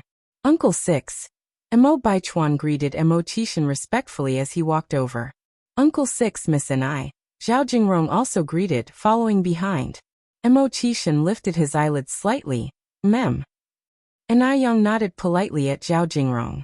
Although there were some grievances between her and Zhao Jingrong, she was, after all, an elder, and elders naturally behaved generously. Why bother with a junior? Zhao Jingrong smiled and said, Miss In-ai hasn't come with Uncle Six for a while, right? Yes, In-ai nodded slightly. Your Uncle Six has been busy lately. He only just found time at the end of the year. Busy. Busy with what? Busy turning into a loser? Those words, only In-ai could utter them without biting her tongue. Zhao Jingrong almost laughed out loud, the mocking expression in her eyes growing more apparent. Seems Uncle Six is indeed a very busy man, Zhao Jingrong said. In-ai was non-committal, as if she hadn't understood the implication in Zhao Jingrong's words. Zhao Jingrong continued. I wonder what Miss In-ai has been busy with recently? Just casually keeping busy, said In-ai in a light tone. Zhao Jingrong smiled and said, They say birds of a feather flock together. Uncle Six is a busy man, and so is Miss In-ai. But who stays busy just casually? Miss In-ai must be busy with some great enterprise, right? The sentence was laden with heavy irony. Other than being beautiful, what other merits did In-ai possess? Though she was the Zheng family's long-lost daughter, she was born a peasant, a true country bumpkin. How many notable ladies did she know in this circle? Compared with her, In-ai couldn't even match a single strand of her hair. Zhao Jingrong intended to make In-ai lose all face in front of Mo Baichuan thoroughly, to trample In-ai underfoot completely. Only thus could she ensure that Mo Baichuan wouldn't be seduced away by In-ai. Otherwise, Zhao Jingrong always felt uneasy. In-ai smiled faintly, lowering her eyes toward Zhao Jingrong, her dimples shallow. Jingrong, let's go eat fish sometime. You seem quite good at picking bones. Eat fish. In-ai wanted to go with her to eat fish? Zhao Jingrong was initially stunned, then realized what In-ai meant. Her face turned alternating shades of red and white, quite unsightly. In-ai, this vixen. She dared to mock her. Although Zhao Jingrong was furious inside, she still maintained a smile on her face. Miss In-ai really has a sense of humor. In-ai's eyes and brows were clear and sharp. Jingrong, you're too modest. Jingrong is young and tends to speak out of turn, not a match for Auntie Six. If she has been offensive, I hope Auntie Six will show some mercy. Mo Baichuan intervened, trying to defuse the situation for Zhao Jingrong. Why was In-ai targeting Zhao Jingrong? It was just because Zhao Jingrong was his girlfriend. In-ai was jealous of Zhao Jingrong. Mo Baichuan knew In-ai too well. Everything she did was for him. Including In-ai's visit to the Mo family today. It was because of him. In-ai must have known that he would bring Zhao Jingrong home today, so she came back with Mo Qixin. However, In-ai was still stubborn, not admitting she liked him. He really didn't know what she meant by playing hard to get. In-ai knew Mo Baichuan's character well. She knew he must have fantasized about something again. She was really having a tough time. In-ai rubbed her forehead, feeling somewhat headache. Mo Qixin spoke lightly. Nephew, if we are talking about age, Yang is even 5 years younger than your girlfriend. As a junior, she should act like one. Being young is no excuse for incompetence. That's true. Mo Baichuan swallowed his words. After his uncle spoke, Mo Baichuan continued. By the way, Uncle Six, Jingrong and I are planning to get engaged after the new year, he said, sneaking a glance at In-ai. Na Yang looked indifferent, as if there were no particular emotions on her face. But Mo Baichuan knew Na Yang hid all her feelings inside. Hearing this, Na Yang must have felt extremely uncomfortable. Mo Qixin paused.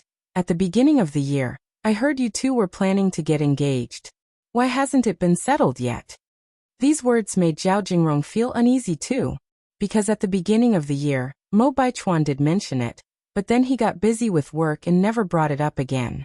Eventually, the matter was left unresolved. Now Mo Baichuan brought it up again. Could it be that he was serious this time? Mo Baichuan smiled. Uncle Six has a good memory. I did mention it at the beginning of the year, but work got busy, and it was put off. Now that I have time after the new year, we plan to finalize everything during that time. Zhao Jingrong's expression brightened. Great. She finally saw the light after the long wait. Then let me congratulate you in advance, Mo Qixin said indifferently. Thank you, Uncle Six. Feeling a bit suffocated by the atmosphere downstairs and Mo Baichuan's odd looks, Na Yang turned to Mo Qixin. Brother Mo, shall we go up to the Sky Garden for a walk? Sure, Mo Qixin nodded. Mo Baichuan watched Na Yang's retreating figure, his eyes full of mockery. Was she unable to handle just an engagement announcement? What would happen on the day he and Zhao Jingrong got married? Yes, Na Yang would definitely reveal her true colors then. He was looking forward to that day. On the top floor of the Mo family house, there was a transparent glass house filled with many flowers and plants. Despite it being winter, the glass house was blooming with flowers. Seeing the beautiful plants, Na Yang's mood instantly improved. After walking out of the Sky Garden, Na Yang and Mo Qixin played games in a room on the third floor. Because Na Yang really didn't want to see that narcissistic Mo Baichuan. And with Zhao Jingrong speaking sarcastically, and the new year approaching, Na Yang didn't want to let insignificant people affect her mood. Mo Qixin held a game controller in one hand, and picked up a cigarette with the other. Click, the lighter sparked, filling the air with a faint smell of smoke. Yang, do you want one? Mo Qixin smiled at Na Yang. No, Na Yang spoke indifferently. Smoking is bad for health, don't you know? Mo Qixin took a deep drag on his cigarette, then blew a beautiful smoke ring. Really don't want one? No. Na Yang shook her head. Mo Qixin slightly raised his eyebrows. Before Na Yang realized it, she was pressed down on the couch, a large shadow looming over her, his thin lips against hers cool and tingling. He transferred all the smoke from his mouth into hers. The dense smoke hit her, and Na Yang's eyes widened. He was too wicked. Using this trick. It was a long while before Mo Qixin let go of her, his tone low. Tasty? Getting skillful? Na Yang slightly raised her eyebrows. It's all thanks to the boss training. Mo Qixin's thin lips parted lightly. Your face is truly thick. Na Yang reached out and pinched Mo Qixin's cheek. Mo Qixin wrapped his arm around her waist, resting his chin on her shoulder. Yang, how come I just like you so much? Na Yang smiled. Men's mouths, deceiving devils. You like me now, but when I am old and faded, perhaps you won't like me anymore. If you find any errors, ads pop up, ads redirect, broken links, non-standard content, etc., please let us know report so we can fix it as soon as possible. Chapter 1056. Grasshoppers after autumn are not to be feared. Chapter 16 update. Mo Qixin looked at Na Yang and said seriously, I want. No matter when, I will never change my heart, unless you reject me first. Really? Na Yang slightly raised her eyebrows. Absolutely sincere. Heaven and earth can witness. Na Yang then said, I'm thirsty now, can you go downstairs and bring up my teacup? Right away. Mo Qixin immediately rose from the sofa and headed downstairs. Na Yang had originally planned to return home in the afternoon, but after spending time with Mo Qixin, it suddenly became evening, so she ended up staying at the Mo family for dinner. Zhao Jingrong didn't go back either. Although old Madame Mo and old Master Mo did not like Zhao Jingrong, she was now Mo Baichuan's girlfriend, and since Mo Baichuan insisted on being with her, the elderly couple found it inappropriate to say anything. At the dinner table, Mo Baichuan brought up his engagement with Zhao Jingrong once again. Upon hearing this, Old Master Mo looked up at Mo Baichuan. As long as you have thought it through, what about your parents? Have you talked to them? He didn't want to persuade anymore at this point, because no amount of persuasion would be useful. Children and grandchildren have their own fortune. As long as his son and daughter-in-law were fine, he as a grandfather was fine too. Mo Baichuan nodded. Don't worry, I have communicated everything with them. Old Master Mo said, as long as you have talked it through with them, just proceed with the arrangements when the time comes. Mo Baichuan was stunned for a moment, seemingly not expecting Old Master Mo to be so easy to talk to. He thought Old Master Mo would object. Zhao Jingrong sat shyly on the side, her heart sweet as if filled with honey. This was perfect. Finally, they had reached this day. Soon she would be the envied Mrs. Mog. After the meal, Mo Qishan prepared to take Yang home. Just as the two of them were about to leave, Yang suddenly remembered she had left something upstairs. Thus, Mo Qishan went up to retrieve it while she went to the restroom. Coming out of the restroom, she was blocked by a tall figure. Yang frowned slightly, looked up, and saw that it was Mo Baichuan. Seeing Mo Baichuan, Yang felt overwhelmed. She didn't know why, although she hadn't done anything. Mo Baichuan always thought she liked him, self-confident without any reason. Mo Baichuan looked at Yang and said, word by word, Yang, I'm giving you one last chance. I'm about to get engaged to Jingrong. By then, even if you regret it, it'll be too late. He was giving himself a chance, and also giving Yang a chance. He didn't want Yang to have regrets. More importantly, he didn't want to have regrets himself. Yang was astute, knowing that she was playing hard to get, yet he still fell for her irresistibly. Although Mo Baichuan didn't want to admit it, Yang had indeed achieved her goal. Mo Baichuan, let me emphasize seriously one more time. I have no interest in you, not even a cent's worth. I only like your uncle Mo Qishan. Only him. Saying this, Yang pointed to her head. If there's something wrong here, you should hurry to the hospital for a checkup. Don't fantasize all day. It's easy to develop a mental illness that way. Mo Baichuan's expression turned cold. Yang, stop pretending. Is there any point in keeping up this act? Aren't you tired? Resisting the urge to curse, Yang pushed Mo Baichuan away, her brow furrowed. Mo Baichuan, I'm now your uncle's girlfriend, and I will be your future aunt. Please show some respect in front of your elders. With that, Yang walked outside. Mo Baichuan was a martial artist, and not many people could push him. Yet Yang had done it, seemingly without much effort.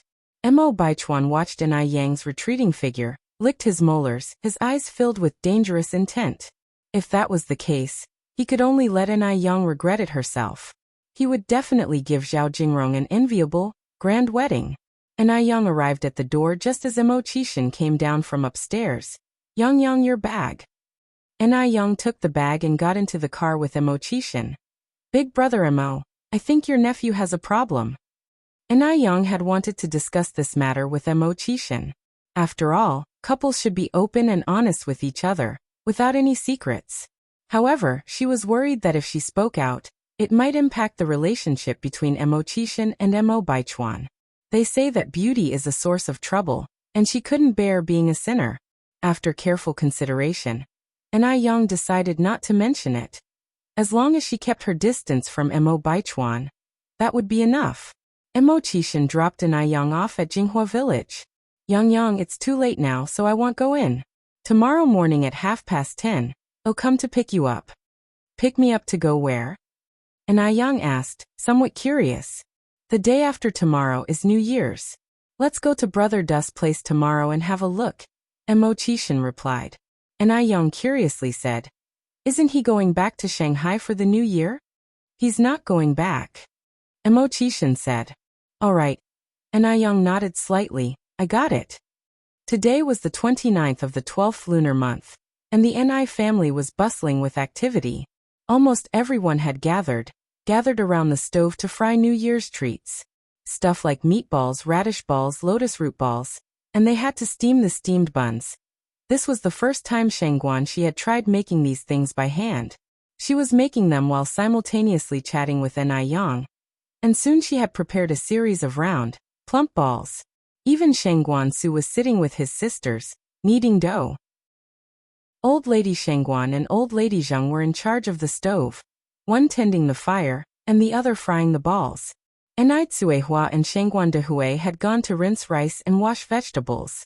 Close to the New Year holiday, not only had the factory workers taken time off, but the Enai family's nanny had also gone home for the holidays. Old Master Zheng was outside in the yard making a snowman with little Enai Yun. Old Master Zheng was usually quite serious, but he would instantly crack whenever he encountered little Enai Yun. When Mo Qishan arrived it was exactly 10:30, and upon seeing such a warm scene he couldn't help but pick up his camera and take several photos. Yang Yang. Mo Qishan called Enai Yang. Enai Yang glanced up and Mo Qishan took the opportunity to press the shutter. A flawless 365-degree angle photo was taken just like that. "Brother-in-law, I want a photo too." Little Enai Yun huffed and puffed as she ran over, posing with a peace sign. "Brother-in-law, I want a photo too." Duo, like a little parrot, flapped his wings and flew over as well. Once the photos were taken, Mo Qishan rolled up his sleeves and joined the team making the balls. Enai Yang, surprised, said, "I thought we were going to Brother Dust's place? Are we not going anymore?" "We'll go this afternoon." "Oh." Enai Yang nodded. After lunch, Enai Yang and Mo Qishan left for the Du residence. "You're going to Xiaodu's home, right? Here, take some steamed buns and lotus root balls with you." Old Lady Shangguan carried 2 bags to the car. Mo Qishan smiled and said, "Grandma, you don't have to be so polite. You can buy these things outside." Old Lady Shangguan said, "Can those bought outside compare to ones made by hand? Take them. You can't get homemade ones outside." "Then thank you, Grandma." Mo Qishan took the bags with both hands. Old Lady Shangguan smiled and said, "Why are you being so formal with me, child?" Because of the new year, the streets were very congested, with a festive atmosphere everywhere, except for the Du residence. Du Jiaojiao had returned to Shanghai for the new year. Wang Ziki had also gone back to spend New Year's with his parents, and the remaining servants had taken leave as well, leaving old Mr. Du by himself. With the north wind carrying fallen leaves, the Du residence seemed exceptionally desolate. Upon entering, they immediately heard the sound of knocking on a wooden fish. Enai Yang secretly sneered, wondering if this man really wanted to become a monk.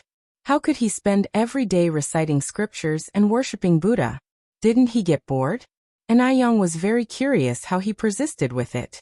A man in his 30s, yet living like a septuagenarian or octogenarian. "Brother Du." Mo Qishan drew aside the bead curtain and went in. Old Mr. Du put down the wooden fish. "Peiji has arrived." "Brother Du, it's too lonely here. Why don't you come back with me for the new year?" Mo Qishan suggested. Old Mr. Du fingered the Buddha beads. "What's bustling and what's quiet, to me it's all the same. A good mindset leads to lasting happiness." While they spoke, they proceeded to the tea room.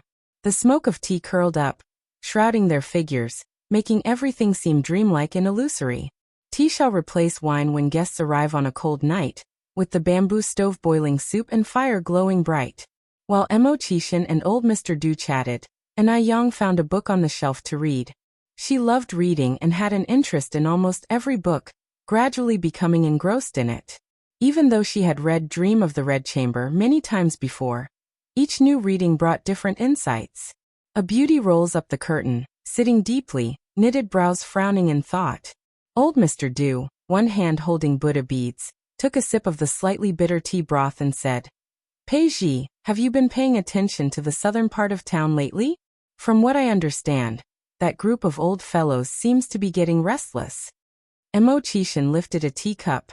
"Just a bunch of struggling grasshoppers after autumn, hardly worth fearing. If you find any errors, ads pop up, ads redirect, broken links, non-standard content, etc., please let us know, report, so we can fix it as soon as possible." Chapter 1057. The Second Silly Dog Among Birds, Chapter 17. Uncle Du nodded. "As long as you're aware, that's good." The two had a long conversation, until Enai Yang finished half of the book, and Mo Qishan called for her to go back. Enai Yang stretched lazily and yawned. Are we going back now? MHM. Mo Qishan reached out his hand toward An Yang. An Yang, out of habit, placed the book upside down on the desk and her right hand on top of Mo Qishan's. Uncle Du saw them out. Mo Qishan got into the driver's seat. Uncle Du, you should head back soon. It gets cold at night. Uncle Du nodded. Drive slowly on your way. Don't worry. It was at this moment that An Yang suddenly remembered something and turned her head. Oh, Uncle Du, we brought some steamed buns and lotus root balls from home. I left them on the table in the tea room. The tea room is warm. It would be best to put them in the fridge when you get back. Okay. Uncle Du nodded. Then, we'll head off first. An Yang waved at him. Uncle Du also turned to walk back into the house. Watching his desolate figure, An Yang sighed softly. What do you think keeps Uncle Du from settling down? It's so lonely like this. Perhaps having experienced similar loneliness in a past life. An Yang now feared loneliness the most. Especially waking up alone in bed to find not a single person to talk to. It was terrifying. Mo Qishan, holding the steering wheel with both hands, said, To each their own. We may think Uncle Du is very lonely, but that's not necessarily true. An Yang nodded. That's true. If he really wanted to settle down, he wouldn't have married two beautiful wives just for show. After speaking, An Yang added, Oh, why do Uncle Du and Sister Jiao Jiao both call you Peiji? In fact, An Yang had wanted to ask this question for a long time, but never found the opportunity. Peiji answered, Peiji is my courtesy name. Courtesy name? An Yang hesitated, then continued, like the poet immortal Li Bai, whose courtesy name was Tai Bai? Mo Qishan nodded slightly. Yes, Yang is really smart. An Yang was about to flaunt her pride when the man followed up with two more words. Follow me. An Yang. The next day was New Year's Eve. Last year's New Year's Eve was before Anai Tsuehua and the elderly Master Zheng and Madame Zheng had acknowledged each other, so this year was their first reunion New Year. An Yang was woken up early in the morning by Duo Duo. It's New Year's. It's New Year's. Yang, get up. An Yang said, somewhat speechless. You're a bird. What does New Year's have to do with you? Duo Duo glared with his small eyes, defiantly saying, You're a bird, your whole family are birds. Possibly due to spending too much time with people, Duo Duo seemed to have forgotten his species. An Yang narrowed her eyes slightly. You dog son, say that again. Duo Duo fearlessly retorted. You're a bird, your whole family are birds. An Yang said with a smile. Good, you won't have lunch today. Heh, Duo Duo turned his backside toward An Yang. I'm not afraid of you. Great, you've completely lost your mother now. An Yang casually grabbed a pillow and threw it towards Duo Duo. Duo Duo agilely dodged the pillow. You're so dumb. Yang is so dumb. Yang is a big fool. An Yang. She must have been crazy to have adopted such a bird. Since she was already woken up by Duo Duo, An Yang sat up in bed, grabbed some clothes, and went to the bathroom to change. The festive atmosphere in the countryside was very strong. After changing her clothes and going downstairs, An Yang heard bursts of firecrackers. In the dining room, everyone had already started eating breakfast. Sheng Guanxi, upon seeing An Yang, smiled and said, Yang, you're up, come and eat. After breakfast, let's go to the fields and pick some roses to decorate the house. Now not a trace of Sheng Guanxi's heartbreak could be seen. An Yang nodded. Okay. After eating, the sisters took their baskets and went to pick roses. As soon as they stepped out the door, they saw a small sedan parked at the entrance, with Wu Chenjun getting out of the car. Shengguan Xiaoxi, little sister Yang, where are you guys planning to go? Shengguan, she exclaimed in surprise. During the New Year's holiday, why aren't you staying at home, but coming to our house instead? Wu Chenjun smiled and said, What else could I be doing? Of course, I came here to celebrate the New Year with your family. To celebrate the New Year with our family? Shengguan's eyes widened. Wu Chenjun nodded. Don't you welcome me? Shengguan, she was speechless. Don't you have your own home? Why come over to celebrate at mine? Wu Chenjun straightened his face. My parents took my grandparents to Bansai Island to escape the cold. And now I'm the only one at home, so they told me to come celebrate the New Year with your family. Shangguanxi frowned slightly. Really? Just at that moment, Shangguan Dehui came out from the yard. Qinjun is here, come on in. Old lady Shangguan followed behind with a smile. We were just talking about you and here you are. With a surprised face, Shangguanxi said, Grandma, Dad, you both knew about this already? Shangguan Dehui nodded. It was I who invited Qinjun to spend the new year with us. Otherwise, he would be so lonely all by himself.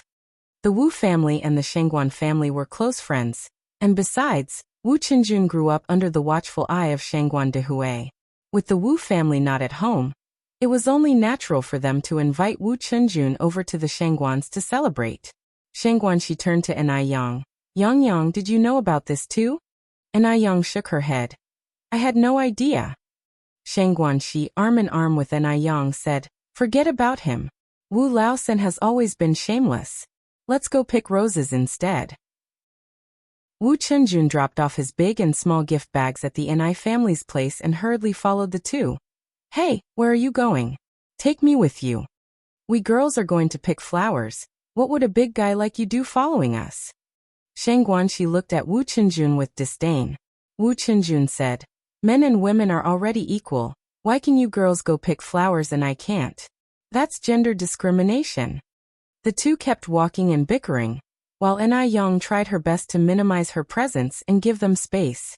They reached the rose field and the two were still non-stop chattering. Normally, Shangguanxi was a very quiet and gentle girl, but she transformed completely when it came to Wu Qinjun. During the process of picking flowers, Enai Yang found an excuse to head home first. Wu Qinjun looked at Enai Yang gratefully. Enai Yang quietly gave him a thumbs up. What are you two whispering about? Shangguanxi turned back to look at Enai Yang and Wu Qinjun. Enai Yang smiled and said, We didn't say anything, Sister Xiaoxi, you saw wrong. Is that so? Yes. Wu Qinjun slapped Shangguan's head lightly. You're not old yet, Shangguan Xiaoxi, but why are your ears not working well? As the two kept playing around, Enai Yang quietly left the rose field.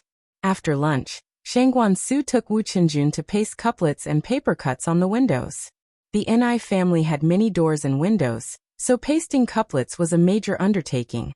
And since their neighbor Enai Qingui had gone to his daughter's house to celebrate the new year, they also had to paste couplets for his house. Enai Yang and Shangguanxi took the couplets to Zhao Shuyu's home. On one hand, they were helping the elderly with their spring festival decorations, and on the other hand, they were also fetching Zhao Shuyu to celebrate the new year with them at the Enai family's place. Shangguanxi adored Zhao Shuyu's orange cat, Depang, and didn't forget to hold it in her arms while putting up couplets. Zhao Shuyu watched everything in front of her, suddenly feeling her eyes moisten. There's a saying, on every joyous occasion, one longs for their kin even more. And what's more during the new year? Thankfully, Enai Yang still remembered her, the old widow. After finishing with the couplets, Shangguanxi, holding Depang, and Enai Yang, supporting Zhao Shuyu, all headed towards the Enai family's place. If Shangguanxi and Wu Qinjun were a pair of bickering buddies, then Depang and Duo were another. Duo liked to tease Depang when there was nothing else to do.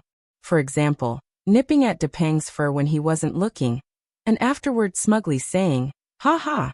Silly cat! Silly cat! What's more, Duo didn't just bully Depang alone. It also brought other little friends to gang up on Depang.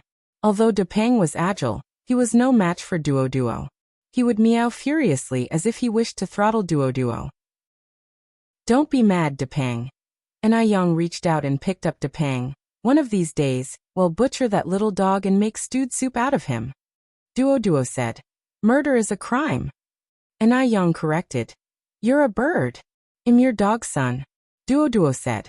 Enai Yang. Shangguanxi couldn't help but laugh on the side. This Duo is almost too clever for its own good. If you find any errors, ads pop up, ads redirect, broken links, non-standard content, etc., please let us know report so we can fix it as soon as possible. Chapter 1058. New Year's ruthlessly torturing the scumbag, 18th update. In the evening, the villagers began to worship heaven and earth, burn paper money, and arrange offerings. The sky filled with the sounds of firecrackers, and Wu Qinjun instinctively covered Shangguanzai's ears. To his surprise, Shangguanxi did not refuse. Wu Qinjun covered Shangguanzai's ears even tighter, a slight curve forming on his lips, truly wishing he could hold on forever like this. Of course, the highlight of New Year's Eve was the reunion dinner and the fireworks. This year, it was the first time for the elderly Mr. Zheng and Mrs. Zheng to spend the festival with the younger generation. And their red envelopes were not small, a thick stack when brought out. All the youngsters, including Wu Qinjun, received the same amount of money, without any favoritism or discrimination. After dinner, they went outside to set off fireworks. This was Shangguanzai's first time spending New Year in the countryside, and it was an incredible feeling. The festive atmosphere in the countryside was very strong, quite different from the city. Like every year, Gooden led a bunch of kids to the Enai family to watch the fireworks. Enai Yang had prepared lots of sparklers and distributed several to each child. Shangguanxi reached out to Enai Yang. Yang, I want some too. Then I want some too. Wu Qinjun followed, stretching out his hand. Holding the sparklers, the two of them ran around and played with a group of kids, the rising smoke blurring everyone's smiling faces. Enai Yang stood aside, looking at this scene, her lips curling up into a smile. Yang. Despite the surrounding laughter, Enai Yang still heard that deep voice. Enai Yang turned her head slightly. She saw a tall figure approaching from the darkness, the burning sparkler in his hand illuminating his chiseled features, with the lights of countless homes becoming the background. Brother Mo, Enai Yang said, somewhat surprised to see Mo Qishan. Yang, Happy New Year. Enai Yang hugged Mo Qishan tightly. Happy New Year. After the fireworks, everyone gathered again around the fire.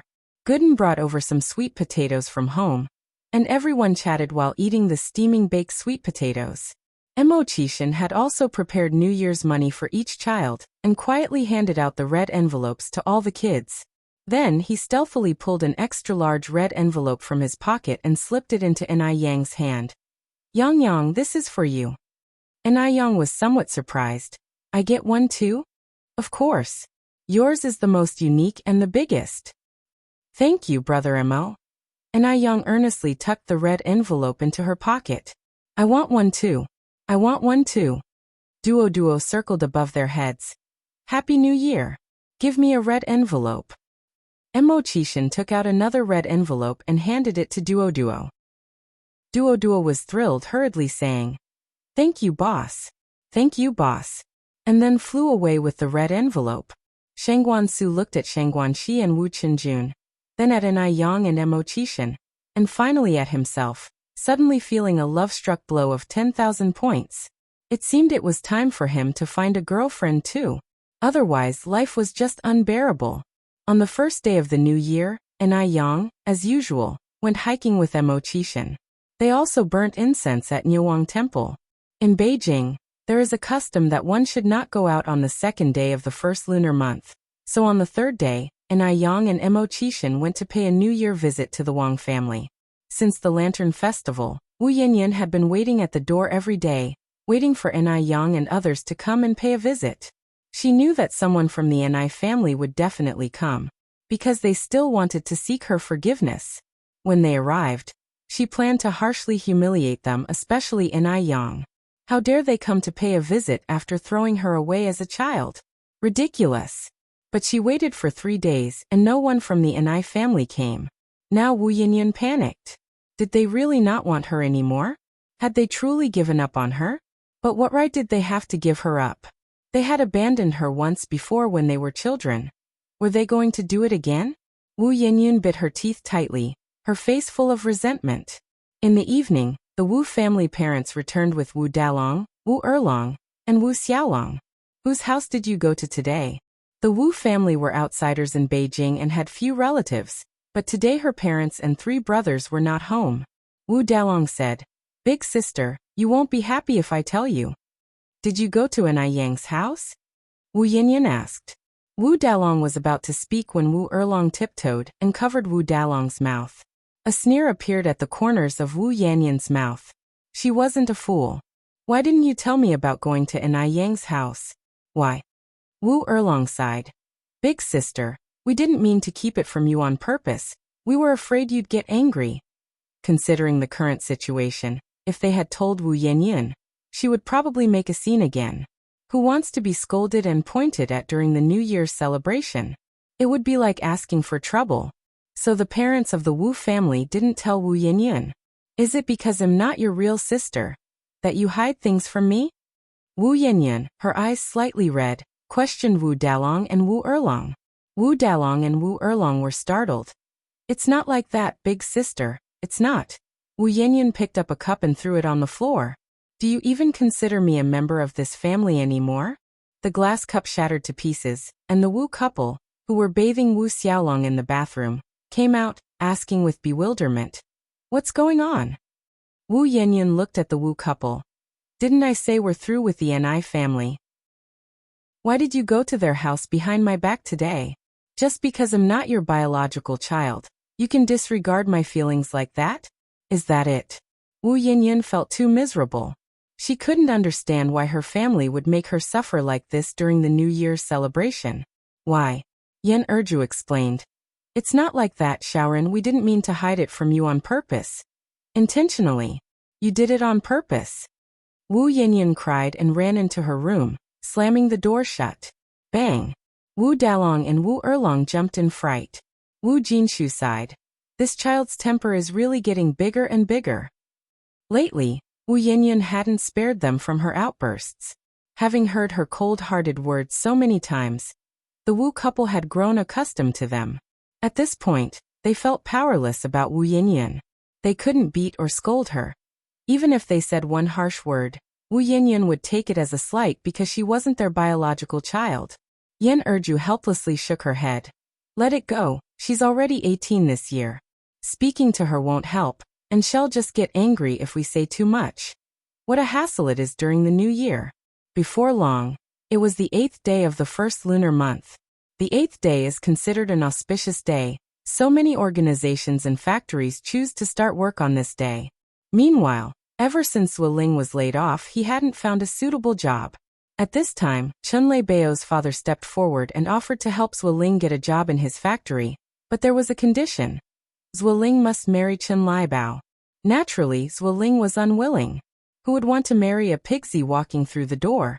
It wasn't until after the Lantern Festival that Zuoling, still jobless and swayed by the lure of wealth, finally nodded in agreement to marry Chunlei Bao. Seeing their son finally come to his senses, Zuoling's parents were overjoyed and immediately started preparing for the wedding. Both sets of parents agreed on a wedding date set for the 21st of the first lunar month. Zuoling's parents thought they could finally look forward to a happy life filled with children and grandchildren, but to their surprise, on the third day after the wedding, Chunlei Bao changed completely. She not only ordered Zuoling's parents around, but also turned Zuoling into a live-in son-in-law. She openly declared her intention to have Zuoling continue the Chun family lineage. Zuoling's parents were taken aback. They didn't dare say much, knowing Zuoling's livelihood was still in their hands. Chunlei Bao's personality had changed too. How much she used to love Zuoling. Whatever he wanted, she would give. And now she would slap Zuoling at the slightest provocation. And if Zuoling dared talk about divorce, another slap would follow until he submitted. And unfortunately, Zuoling was no match for Chunlei Bao. Moreover, when Chunlei Bao lost her temper, she wouldn't spare even Zuoling's parents. Zuoling's parents pitied their son, not knowing how many times they had secretly cried behind his back. The new year passed, and it was also time for the schools to start the new term.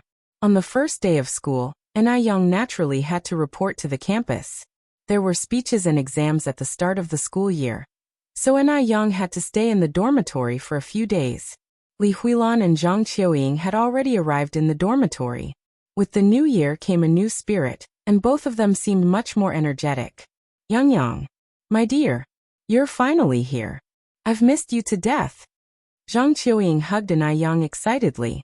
If you find any errors, ads pop up, ads redirect, broken links, non-standard content, etc., please let us know. Report so we can fix it as soon as possible. Chapter 1059, Yang Yang's Tricks, Actively Pleasing, 19th Update. Ni Yang smiled and said, Do you miss me that much? Miss you? Of course I miss you. I even dream about you. Zhang Qiuying flattered endlessly, then turned to Li Huilan. Huilan, do you miss me and Yang Yang? Li Huilan answered somewhat shyly. I do miss you too. Oh, I've brought our local specialty for you, the aromatic pig ham. As she spoke, Li Huilan took out a piece of yellow cured ham from her parcel. Zhang Qiuying looked puzzled.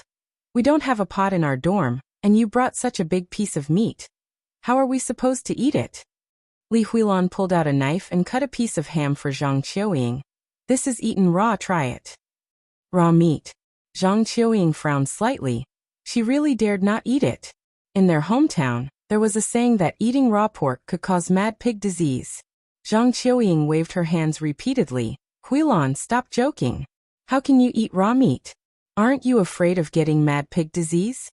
Li Huilan smiled and said, Mad pig disease? No way. Everyone eats it like this back home. Upon finishing her sentence, Li Huilan cut another piece of pork and handed it to Enai Yang. Yang, you try. Enai Yang accepted the slice of ham with a smile. This ham tastes amazing when eaten raw.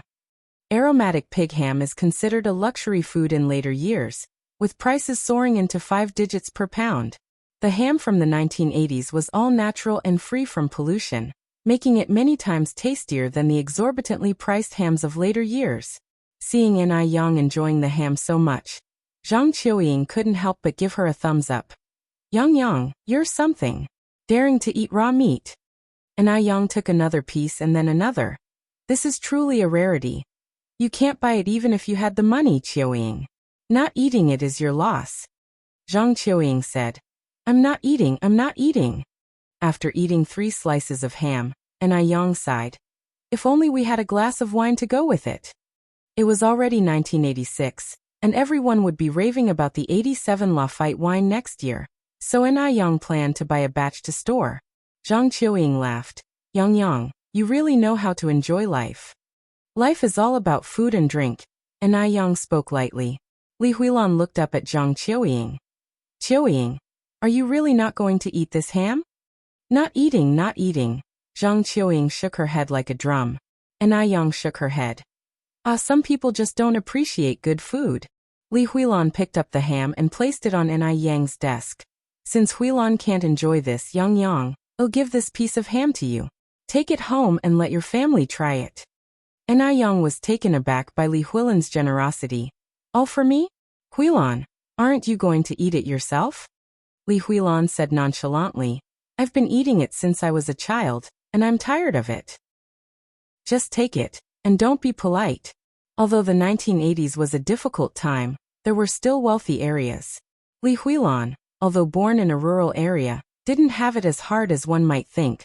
There was no shortage of meat. However, a large piece of meat like this was still considered very precious for a rural household. But precious as it was, it couldn't compare to the value of friendship. Li Huilan held these 2 roommates in high regard, and was willing to share the best with them. And Enai Yang was never stingy with them either. Huilan, then I want stand on ceremony. Enai Yang knew how to conduct herself, and was well aware of the subtleties of human relationships. If she were to refuse the ham today, it might make Li Huilan feel uneasy. Sure enough, upon learning that Enai Yang had accepted the ham, Li Huilan was overjoyed. Yang, if your family likes it, just tell me, and I'll bring you some more next year. Enai Yang carefully packed the ham away. Huilan, on behalf of my family, thank you. After finishing packing up the ham, Enai Yang remembered that when she came to school, Enai Tsuehua had picked out a big bag of things for her to bring to the dorm to share with her roommates. I almost forgot. This is what my mom asked me to bring over. You guys go ahead and eat. Enai Yang had brought some cooked food, like sunflower seeds, dried fruit, and braised duck feet and duck head. Zhang Qiuying and Li Huilan enjoyed it immensely. My goodness. This is way too delicious. Yang, where did your family buy this duck head? Zhang Qiuying asked, nibbling on a duck head and speaking unclearly. Enai Yang said, this duck head was braised by my grandmother and my maternal grandmother. If you like it, I'll bring some more next time. Sure. Zhang Qiuying was thrilled. Li Huilan said, Yang, can you ask at home how this duck head is braised? Next New Year, I'll have my mom try making it. Enai Yang nodded. I'll write down the braised duck head recipe for you later. Although the recipe for the braised duck head was made by old lady Zheng and her family, the formula was provided by In-ai Yang, who had made her fortune from braised foods in her previous life. I want some too. I want some too. Qiu said. I'll have our housekeeper make it when I get back. Okay, I'll write it now. In-ai Yang took out some paper and started writing a detailed preparation plan. Since she wasn't making her fortune from braised foods this time around, it was okay to share the recipe with others. In-ai Yang not only wrote down the ingredients, but also carefully wrote out the preparation process, producing 2 copies of the document, one for each Qiu and Huilan. Holding the recipe, Qiu exclaimed, Yang, your handwriting is absolutely amazing. To be able to write beautiful characters, Qiu had practiced painstakingly for 7 or 8 years. She considered her own handwriting quite beautiful, but in front of In-ai Yang, it seemed child's play. In-ai Yang's face was as beautiful as her handwriting. Truly, the handwriting reflected the person. In-ai Yang smiled and said, I've practiced for many years. Qiu continued, Yang, not only are you beautiful but your academic performance is also outstanding, and your handwriting is beautiful too. How are the rest of us supposed to live? In Qiu mind, In-ai Yang was an all-capable being. Huilan agreed. Yang, you're even more beautiful than the village belle back home. But our village belle is quite silly. She doesn't even recognize Arabic numerals. In Huilan's view, generally the less attractive people were not very dumb, and the beautiful ones were not very smart. It wasn't until she met In-ai Yang that she realized how wrong she had been. Just then, as if suddenly remembering something, Qiu said, Oh right Yang, my ice-smooth jade skin is almost finished. Could you help me get another set? Sure. In-ai Yang nodded. Thank you so much Yang. Qiu continued. Also Yang, my mom really likes ice-smooth jade skin too. Could you get an extra set for me? I'll send it back home for her to use. Sure, no problem. In-ai Yang made an okay gesture. Ah, I really love you so much Yang. The effects of ice-smooth jade skin were truly incredible, so much so that after the winter holidays ended, Qiu had wanted to buy a set at the store herself. But she was in for a shock. The products were in extremely high demand. They were sold out and unavailable. In-ai Yang smiled and said, You're welcome. Qiu then asked, Yang, do you know someone from the ice-smooth jade skin internal team? In-ai Yang nodded, yes. When Wang Lisha walked in pulling her suitcase, she happened to hear this part.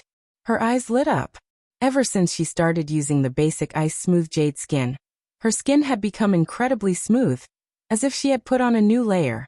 She too wanted to try a limited edition set. As In-ai Yang was in the dorm today, she saw it as an opportunity to make peace and then ask In-ai Yang to help her get a box. With this in mind, Wang Lisha's face broke into a smile as she carried her luggage into the dorm. Oh, In-ai Yang, everyone's already here. I thought I'd be the first one. In-ai Yang looked at her, somewhat surprised. Wang Lisha had changed quite a bit over the winter break. She remembered how at the beginning of last year, Wang Lisha used to look down on the 3 of them. Since Wang Lisha had greeted her first, In-ai Yang naturally wouldn't ignore her. We just arrived too, and since my home is in Beijing, it was quite convenient for me to come. Huilan and Qiu were used to it, as Wang Lisha's attitude towards them had gradually improved since the second half of last year, even sharing snacks with them proactively. After arranging her luggage, Wang Lisha took out 3 packages of local products from her hometown to share with In-ai Yang and the others. This is a specialty from my hometown. I hope you won't mind it. Wang Lisha's home was in Hang City, and the specialty was silk. The packets contained real silk scarves. Holding the silk scarf that Wang Lisha had gifted her, In-ai Yang felt almost as if she were floating on air. She felt like she was dreaming. Just then, Wang Lisha continued. In-ai Yang, I just heard you say that you know someone from the ice-smooth jade skin internal team, right? In-ai Yang nodded. Yes. Wang Lisha grabbed In-ai Yang's hand. In-ai Yang, I was wrong before and I know it. I've apologized to Huilan too. Let's make peace from now on. Could you also help me get a box of the limited edition ice-smooth jade skin? If you find any errors, ads pop up, ads redirect, broken links, non-standard content, etc. Please let us know report so we can fix it as soon as possible. Chapter 1060, Little Ancestor, 20 more updates. Although it really hurt to slap her own face, Wang Lisha really loved the jade-like skin from the skincare products. And Young looked at Wang Lisha and finally understood why she had suddenly changed her attitude. It was good to have desires. She was most afraid of Wang Lisha having none. Being able to win over someone's heart with just a box of skincare products was indeed a great deal.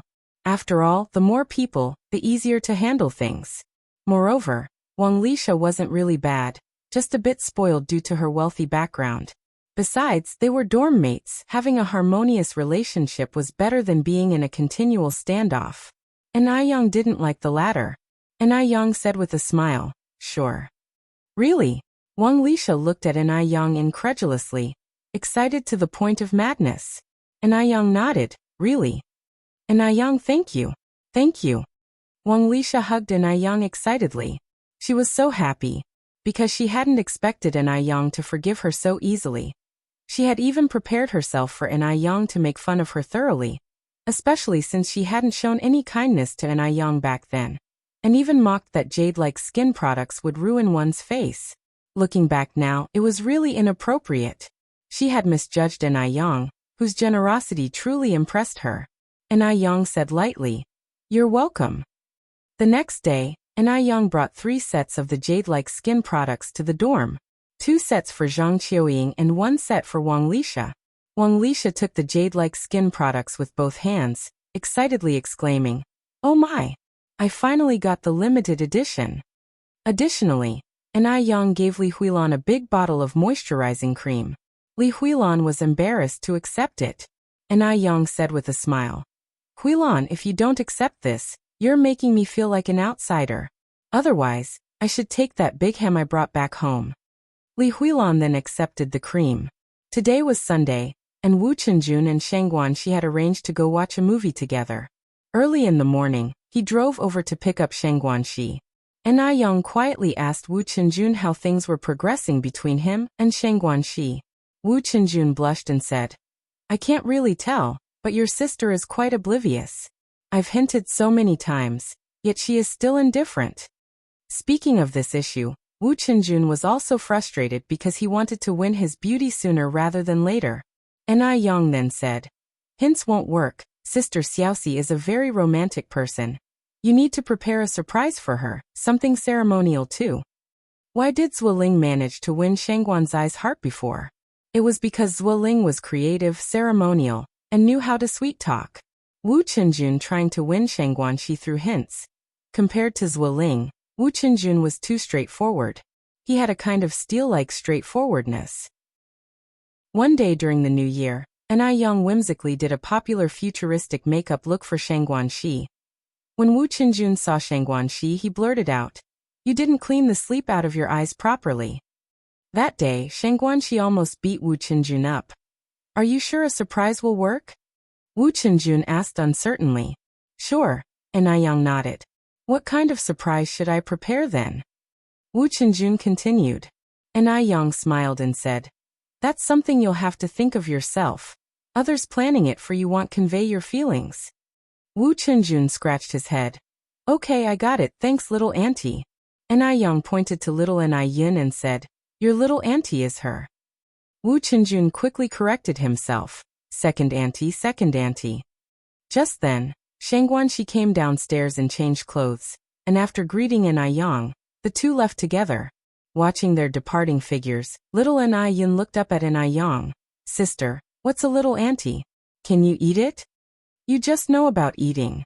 Young tapped little Yin on the forehead. Little Yin was now the little foodie of the house, like a blender, eating everything, not picky at all. Even avocados, as unpleasant as they were, she could eat 2 at a time. With some innocence, little Yin said, "Isn't it you who said in life it's all about food and drink?"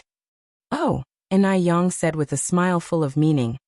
"Our little Yun has gotten smart, now even able to think critically." Little Yin then asked, "Sister, what does think critically mean?" Young said speechlessly, "Are you a Y machine?" Little Yin scratched her head. "Sister, What is a Y machine? Can you eat it? Anai Yang. Little Anai Yin asked again. Sister, why am I Brother Chinjun's little aunt? Anai Yang put her index finger to her lips and made a silence gesture. Shush, keep your voice down. Don't let Sister Xiaoxi hear this. Little Anai Yin tilted her head. Why can't we tell Sister Xiaoxi? Anai Yang whispered. Because this is a secret between the three of us. Oh. Little Anai Yin nodded, not quite understanding, and covered her mouth with her hands, whispering. Okay, I got it, sister. It's a secret, I won't tell Sister Xiaoxi. Just then, Duo flew onto little Anai Yun's shoulder and, mimicking her earlier manner, tilted his head and asked, Sister, what is a little ant? Anai Yang looked at Duo with a smile. Duo, do you want to know what fried bird means? Duo flapped his wings proudly. Oh, I'm so scared. Anai Yang grabbed Duo, half squinting her eyes. Are you scared now? Duo flapped desperately. Help. Help. Silly cat, help. Someone's going to kill the bird.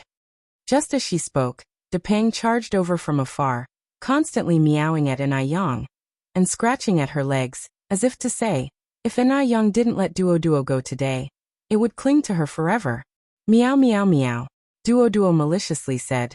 Silly cat is so silly. Anai Yang. This silly cat really was dumb, tormented by Duo every day, but now that Duo was in danger, it eagerly rushed over to save him. It seemed that cross-species friendships existed too. Anai Yang released Duo. Alright, you guys go play.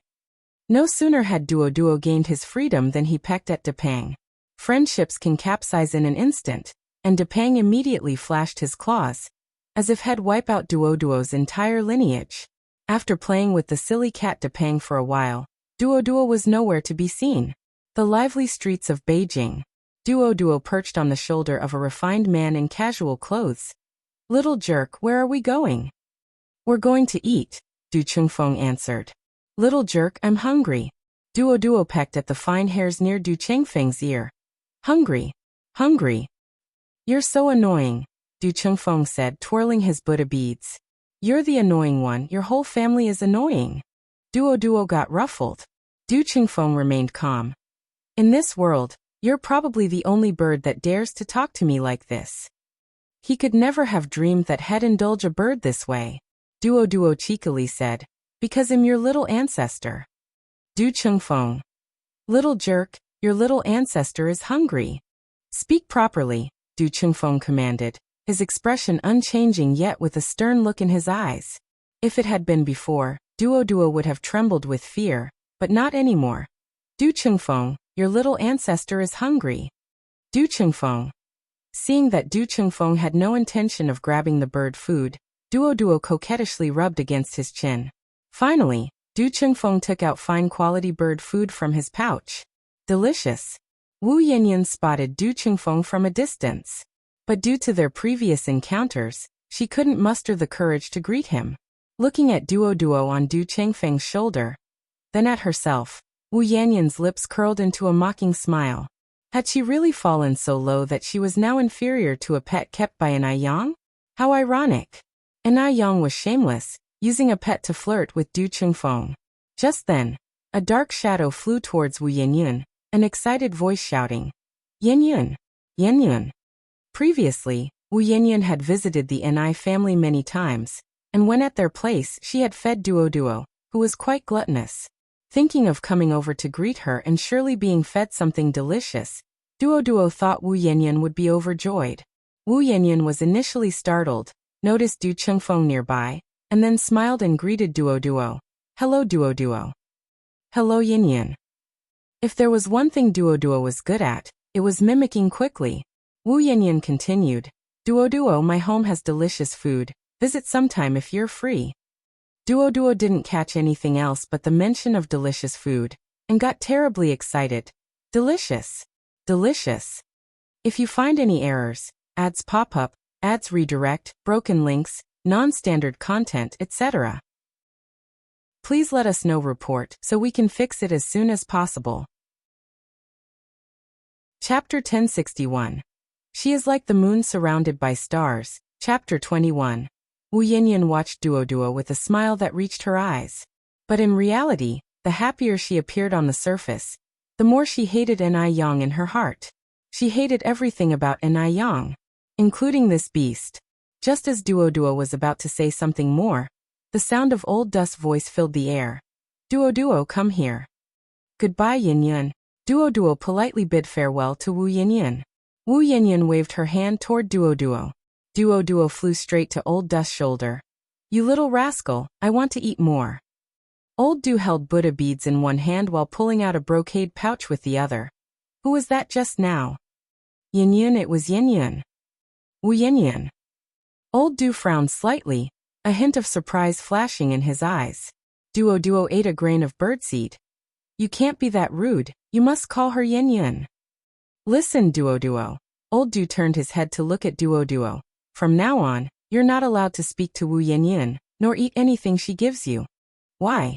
Duoduo tilted its little head as it looked at Old Du. Old Du glanced at the retreating figure of Wu Yanyan. No reasons, just don't. Oh. Duoduo nodded earnestly. Wu Yanyan went straight to a corner to hide, then peered secretly at the backs of Old Du and Duoduo, biting her lip tightly. Duoduo was a talking bird. This beast must have said many bad things about her in front of Old Du. Otherwise, Old Du wouldn't ignore her. A beast wouldn't badmouth someone for no reason. You would know without thinking that it must have all been taught by Enai Yang. It's too much. Enai Yang really is too much. She clearly knew that Wu Yanyan liked Old Du, yet she still did this. She was just opposing Wu Yanyan. Wu Yanyan wanted to find a place to cry her heart out, but she knew she couldn't cry, she couldn't admit defeat. She wouldn't lose. Wu Yanyan. Just then, someone patted Wu Yanyan's shoulder from behind. Wu Yanyan got startled and turned around, only to see it was Wei Haoguang. Wei Haoguang was 2 years older than Wu Yanyan, 20 this year, and had stopped attending school due to the prosperity of his family, which allowed him to laze about every day. However, it's worth mentioning that Wei Haoguang had an especially delicate face, appearing gentle and scholarly, like someone who was well-read. Wu Yanyan, being a student, naturally didn't know this socialite Wei Haoguang. They met at the hospital. It's you, Wei Haoguang. Wu Yanyan put on a slight smile. Wei Haoguang showed concern. You seem a little unhappy. Did you encounter any difficulties? Tell me, and I'll help you solve them. No, Wu Yanyan shook her head. By the way, you haven't had dinner yet, right? Come on, let me treat you to a meal at a big restaurant. Wei Haoguang continued. Wu Yanyan kept shaking her head. No need, I'm going home. Wei Haoguang followed her steps. Wu Yanyan, aren't we friends? You don't even want to have a meal with me? Wu Yanyan was no fool. She knew Wei Haoguang was interested in her, but she had no interest in him. She only liked Old Du after seeing someone like Old Du. With his charming rogue demeanor, her heart couldn't accommodate anyone else. Unfortunately, with Enai Yang stirring up trouble, Old Du would never notice her. Thinking of this, a deep sense of unwillingness appeared in Wu Yanyan's eyes. Wu Yanyan then said, I'm sorry, Wei Haoguang, but I still have homework to finish. I need to go home and do my homework.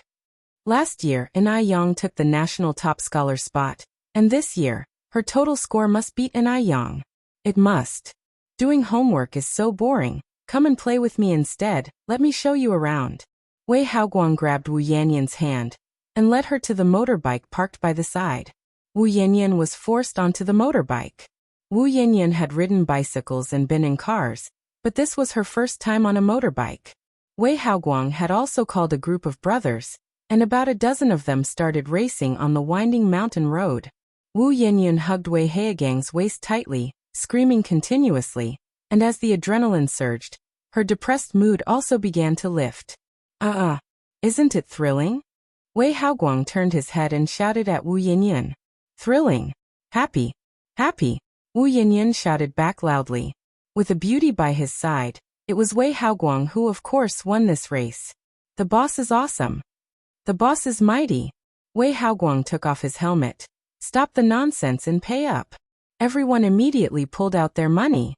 Big bro, is this your wife? Wife. Wu Yanyan heard this title for the first time. It was a novel feeling, and it filled her with a sense of vanity. Wei Haoguang put his arm around Wu Yanyan's. Your sister-in-law is still in school, guys. Don't scare her. Wu Yinyan bowed her head, her face blushing red. She wanted to refuse Wei Haoguang, but she couldn't. Which school are you from, sister-in-law? How old are you this year, sister-in-law? Wei Haoguang answered each question for Wu Yinyan. Your sister-in-law is 18 years old and currently studying at City 3rd Middle School. Sister-in-law, I know some people from City 3rd Middle. If anyone dares to bully you, just drop my name, Li Daki. Sister-in-law, with us brothers around, you can walk sideways through City 3rd Middle. With everyone calling her sister-in-law, they began to tease her. Wu Yinyan was very clear that she did not like Wei Haoguang, but she enjoyed the feeling of being protected and exalted. Just like in Aiyang. Didn't in Aiyang also have a crowd of people surrounding her? They all said it. Her current life was thanks to in Aiyang. But now, without in Aiyang, isn't she still living a carefree life? What's so great about in Aiyang? In the future, she would live even better than in Aiyang. After the motorcycle ride, someone suggested they go get a drink. Wei Haoguang was in a good mood today. Everyone enjoy your food and drinks to the fullest. The treat is on me today. Everyone immediately cheered. Big bro is mighty. Sister-in-law is mighty. Wu Yinyan liked the feeling of being surrounded, but she still had a clear mind. Faced with the glasses of alcohol handed to her, she declined them all. Sorry, I don't drink alcohol. She was still a student. She couldn't drink. Wei Haoguang said with a smile. Your sister-in-law can't drink, so we'll drink on her behalf. With all the commotion, it got late. When Wei Haoguang dropped Wu Yinyan at the Wu family's home, it was already past 8 o'clock. As soon as Wu Yinyan entered the house, Yan Erju said, Yinyan, you're finally back. If you hadn't come back, your dad and I were going to call the police. Wu Jinshu said, Yinyan, where have you been? You made your mom and me worry so long. Worry? Did they genuinely worry about a daughter who had no blood relation to them? They can secretly meet with an Aiyang, but she's not allowed to go out and have fun? Is that fair? Wu Yinyan put away the sarcastic look in her eyes. I was studying at a classmate's house. This will happen often in the future, so mom and dad, you don't need to worry about me. Hearing this, Yan Erju and Wu Jinshu sighed in relief. Xiaoyan, although studying is important, safety is more so. It's already 8 o'clock, and it's not safe for a girl to be out. By the way, where does your classmate live? In the future, let your dad take you there. Wu Jinshu nodded. Right, your mother is right. Did they truly worry about her safety? Or were they just looking for an excuse to keep an eye on her? So she didn't even have this much freedom? Wu Yinyan continued. No need, my classmate has a bicycle. She just rode me back on her bike, it's very safe. What is your classmate's name? Yan Erju asked with some concern. Suddenly, Wu Yinyan felt a wave of irritation. They had to control everything. Everything. At the Ni family, Ni Yang did whatever she wanted and nobody ever bothered her. But what about her? She was being watched by everyone. Was she a prisoner? Or in their eyes, would she never measure up to Ni Yang? Everything Ni Yang did was right. Everything she did was wrong. Suppressing her frustration, Wu Yinyan said. Her name is Wang Fang, she lives on Bikrai Road. I'm going to my room to read now. Yinyan, aren't you going to eat? We've left some food for you on the table. Yan Erju continued. I've already eaten at Wang Fang's house. You child, how can you just eat at someone else's home? You're not allowed to do that in the future. Mom. Wu Yinyan turned to look at Yan Erju, cutting off her unfinished words. What? Yan Erju paused. Wu Yinyan went on. Wang Fang's family isn't as stingy as you imagine. If you find any errors, ads pop up, ads redirect, broken links, non-standard content, etc. Please let us know report so we can fix it as soon as possible. Chapter 1062, Gradual Change, Chapter 22. Wu Yanyan's words were heavy, laced with a hint of accusation. Once she formed an opinion of someone, everything that person did was wrong. Yan Erju was stunned. She just felt it was inappropriate to always dine at her classmates' homes. She hadn't expected Wu Yinyan to be angry again. Yan Erju sighed helplessly. Back in the room, Yan Erju said to Wu Jinshu, Xiaoyan has changed. She felt she was becoming unrecognizable. Wu Jinshu also sighed. The child is grown up. She has her own thoughts now. Plus, I heard a teacher say today that children reach a certain age and enter a rebellious phase, which those educated folks call adolescence. Adolescence. Yan Erju frowned, looking puzzled. Wu Jinshu nodded. Yes, adolescence. And I've also heard that teenagers and adolescents are not easy to manage. Some even go down the path of crime during this time. Nearly every family deals with situations like this. At this point, Wu Jinshu paused, then continued. In the future, let's be a bit more relaxed with Yan Yin, not question everything, and allow the child some personal space. Although Wu Jinshu was not literate and had a low level of education, he was a rare good father. He could tolerate all his child's flaws. Yan Erju continued. Adolescence, my foot. Where do these absurd theories come from? Why didn't I have an adolescence when I was young? Maybe you've forgotten, Wu Jinshu said. Yan Erju sighed. So when does this adolescence phase end? Wu Jinshu shook his head. I'm not quite sure about that. Yan Erju went on. But what if she's in adolescence all her life? A lifetime of adolescence? Wu Jinshu laughed. Erju, don't worry. Although I don't know when adolescence will end, it definitely won't last a lifetime. During this period, Wu Yanyan almost went riding motorcycles with Wei Haoguang every day after school and gradually learned to drink. Late returns home had become the norm. Her parents in the Wu family still believed she was studying at a classmate's house. In mid-February, Li Yao returned from Shanghai.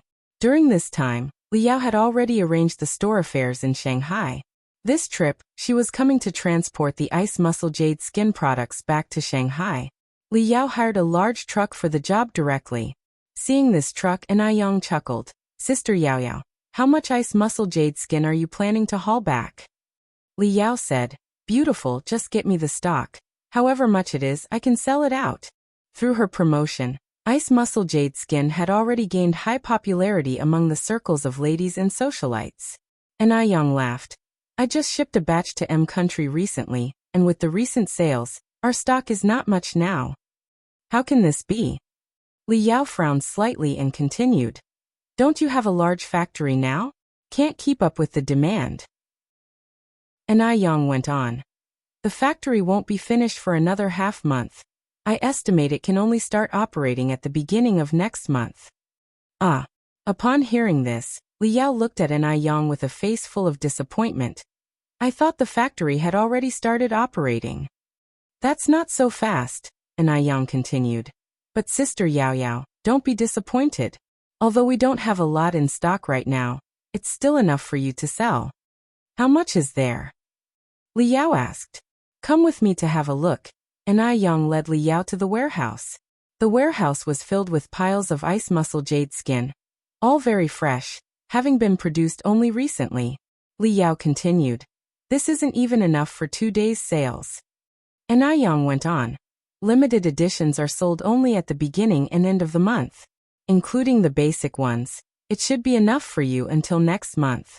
Just hang in there for a while, and it'll be fine once the factory starts. Alright, that's the only option now, Li Yao nodded. By the way, Yang, how much for these? Anayang clicked on her abacus. 57,000 in total. Okay, I'll transfer it to your account from the bank when I get back. Trust the doubtful, doubt the trusted. Anayang nodded. Okay. Then Anayang added. Has Sister Jiao Jiao arrived in Beijing? She'll probably take a little while longer. After loading the goods, Anayang joined Li Yao for a meal at the Fragrant Beauty restaurant. Li Yao devoured 3 desserts in one go and sighed lightly. Oh my! I'm so satisfied. During my time in Shanghai, all I could think about was the delicious food from Beijing Beauty. Now I've finally had my fill. I wonder when the boss of Beijing Beauty plans to open a branch in Shanghai. When Anayang had originally founded Beijing Beauty, she had never thought about turning it into a cheap chain of restaurants. She wanted Beijing Beauty to be a legacy, to become a major landmark of Beijing. It was better to have a scarcity than an excess. If Beijing Beauty could be found everywhere, it would lose its original business philosophy. Moreover, even without opening branches, the daily turnover at Beijing Beauty was still impressively high. And Young smiled and asked, Sister Yao Yao, do you really like the food from Beijing Beauty that much? Li Yao nodded. Of course. Beijing Beauty has the most delicious food I have ever tasted. And Young smiled and took a bite of a duck tongue. The 18th day of the second lunar month was Mo Baichuan's engagement day. Mo Baichuan was Mo Qixin's elder nephew, and Young was Mo Qixin's girlfriend. With such an important occasion, it wouldn't be appropriate for Young not to go. In the morning, as soon as Young came downstairs, she saw Mo Qixin already sitting at the dining table having breakfast. Little Yun was sitting across from him. Perhaps because little Yun had known Mo Qixin since she was young, she inexplicably liked Mo Qixin very much and treated this future brother-in-law just like a real brother. Mo brother, why are you here so early? Young asked Mo Qixin in surprise. Early? I've been waiting for you for over half an hour, Mo Qixin replied. Young felt a bit embarrassed and touched her nose. Although Mo Qixin was usually a bit scatterbrained, he was very proper at the Ni family's house. When Young was sleeping, he never stepped half a foot into her bedroom. Have you brushed your teeth and washed your face? Mo Qixin followed up with another question. Young nodded. Sit here. I'll dish up some food for you. Mo Qixin rose from his chair. Watching Mo Qixin's retreating figure, Young thought to herself that this man was far too comfortable here. This was clearly her home. Yet Mo Qixin behaved as if he was in his own place. Soon Mo Qixin returned with a bowl of white porridge, and also held a boiled egg in his hand. He calmly peeled the eggshell, placed the yolk in his own bowl, and gave the egg white to Young. Young wasn't picky with food, but she didn't like the yolk of boiled eggs. Therefore, whenever Mo Qixin was around, he would eat the yolk. If Mo Qixin wasn't there, Young wouldn't eat the egg at all. Big sisters who are picky eaters won't grow tall. Little Yun winked at Young playfully. Young smilingly said, Your big sister isn't picky, it's just that your future brother-in-law loves egg yolks, so your sister gives them to him because I can't bear to eat them. Really? Young nodded earnestly. You're so nice to your brother-in-law. You're the best, big sister. Little Yun exclaimed. Yang's lips held a smile. As the conversation ended, little Yun asked, Big sister, are you happy now? Young nodded slightly, scooped a spoonful of white porridge into her mouth, and said, It's all right. Big sister, can I have some candy? At this, little Yun held up a small finger. Just one piece. Young shook her head with a smile. Nope. Why not? Little Yun began shaking Yang's arm, pouting. You're the best, big sister. That won't work, your sugar-coated bullets are useless against your sister. Little Yun turned her head to Mo Qixin. Brother-in-law. Mo Qixin turned to look at Young. Looking at me is no use. Your sister is the boss here. I have to follow her lead. Little Yun's mouth quivered and she burst into tears with a loud wah. No candy means no candy. Crying won't change anything, Young added. Little Yun sobbed and sniffled, saying, I like you so much, big sister. You really disappoint me. The poor little thing looked absolutely heartbroken. Young found a tissue to wipe little Yun's tears and said, What did big sister tell you before? Eating candy is bad for your teeth. If you always eat candy, little bugs will grow on your teeth. They will slowly burrow into the inside of your teeth and eat them away. Then our pretty little Yun will have to eat only soft food, like porridge and noodle mush. If that happens, you won't be able to eat delicious things like chicken, duck, fish, or big pancakes anymore. If you find any errors, ads pop up, ads redirect, broken links, non-standard content, etc., please let us know. Report so we can fix it as soon as possible. Chapter 1063. Mo Baichuan's Engagement, 23rd Update. Hearing this, little Yun covered her mouth in fear. No, I don't want little bugs to grow on my teeth. Then will you still eat candy? Young asked. Little Yun hesitated, then asked, Did great-grandma also lose her teeth to bugs because she ate too much candy? Yes, Young nodded seriously. So Yun, from now on you can only have one candy a week, otherwise bugs will eat your teeth. So, will you listen to your sister from now on? I will. Little Yun nodded. Between candy and her teeth, little Anai Yun wisely chose her teeth. Just then, Grandpa Zheng walked in with a hoe. Yang Yang, I thought I heard little Yun Yun crying just now. Why was she crying? You should ask her yourself, Anai Yang responded. Little Anai Yun looked up at Grandpa Zheng. Grandpa, I won't eat candy anymore. Sister said that eating candy makes little bugs grow on teeth. Grandpa Zheng, who doted on little Anai Yun, chuckled. Having one occasionally won't harm you. Little Anai Yun held up one little finger. Sister said only one a week. Oh, our little Yun Yun is so pitiful. Grandpa Zheng exclaimed. Little Anai Yun, cunning as she was, immediately put on a sad expression following behind him. Anai Yang looked at Grandpa Zheng. Grandpa, you must not secretly give Yun Yun candy. Grandpa Zheng nodded. I want. After breakfast, Anai Yang and Emo Chishan left for the Emo family's house. Grandpa Zheng, not fond of going out, stayed home with little Anai Yun, while Grandma Zheng and Grandma Shangguan had already gone in Shangguan Dihui's car. The engagement ceremony was held at the Emo family's villa. By 10 in the morning, many friends and relatives had already gathered at the Emo family's villa to offer their congratulations. Indeed, there were also those who came to watch the spectacle. Before this, Zhao Jingrong had been Emo Kishan's fiancé. Bai Chuan was a junior in the family, and now things were in disarray, weren't they? More importantly, Bai Chuan had previously been cheated on by Li Xianxian. Everyone thought Zhao Jingrong must have been kicked in the head by a donkey to marry Bai Chuan. Otherwise, with Zhao Jingrong's status, she could have found someone better. In fact, Zhao Jingrong's parents and brothers initially did not approve of her being with Bai Chuan.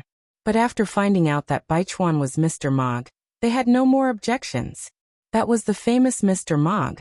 Marrying him was like a blessing cultivated over 3 lifetimes. Now let them laugh. Once they find out Bai Chuan is Mr. Mog, they'll be the ones surprised. By then, Zhao Jingrong would be the object of the whole city's envy. Zhao Jingrong, dressed in a red gown, and Emo Chishan stood at the entrance to greet the guests. Emo Chishan gently held onto Anai Yang as they walked over. Uncle Lu, Miss Anai. Zhao Jingrong was in a great mood today, all smiles. After all, the man standing next to her was a well-known figure. Soon she would be his fiancé, his companion. Bai Chuan watched the two approaching. He felt it was utterly blinding. This worthless Uncle Lu was definitely not worthy of Anai Yang. Anai Yang would never fall for such a man. Anai Yang must be truly heartbroken today, especially since he was getting engaged to Zhao Jingrong. But heartbreak was useless now. He had given Anai Yang a chance, and it was she who did not seize it properly.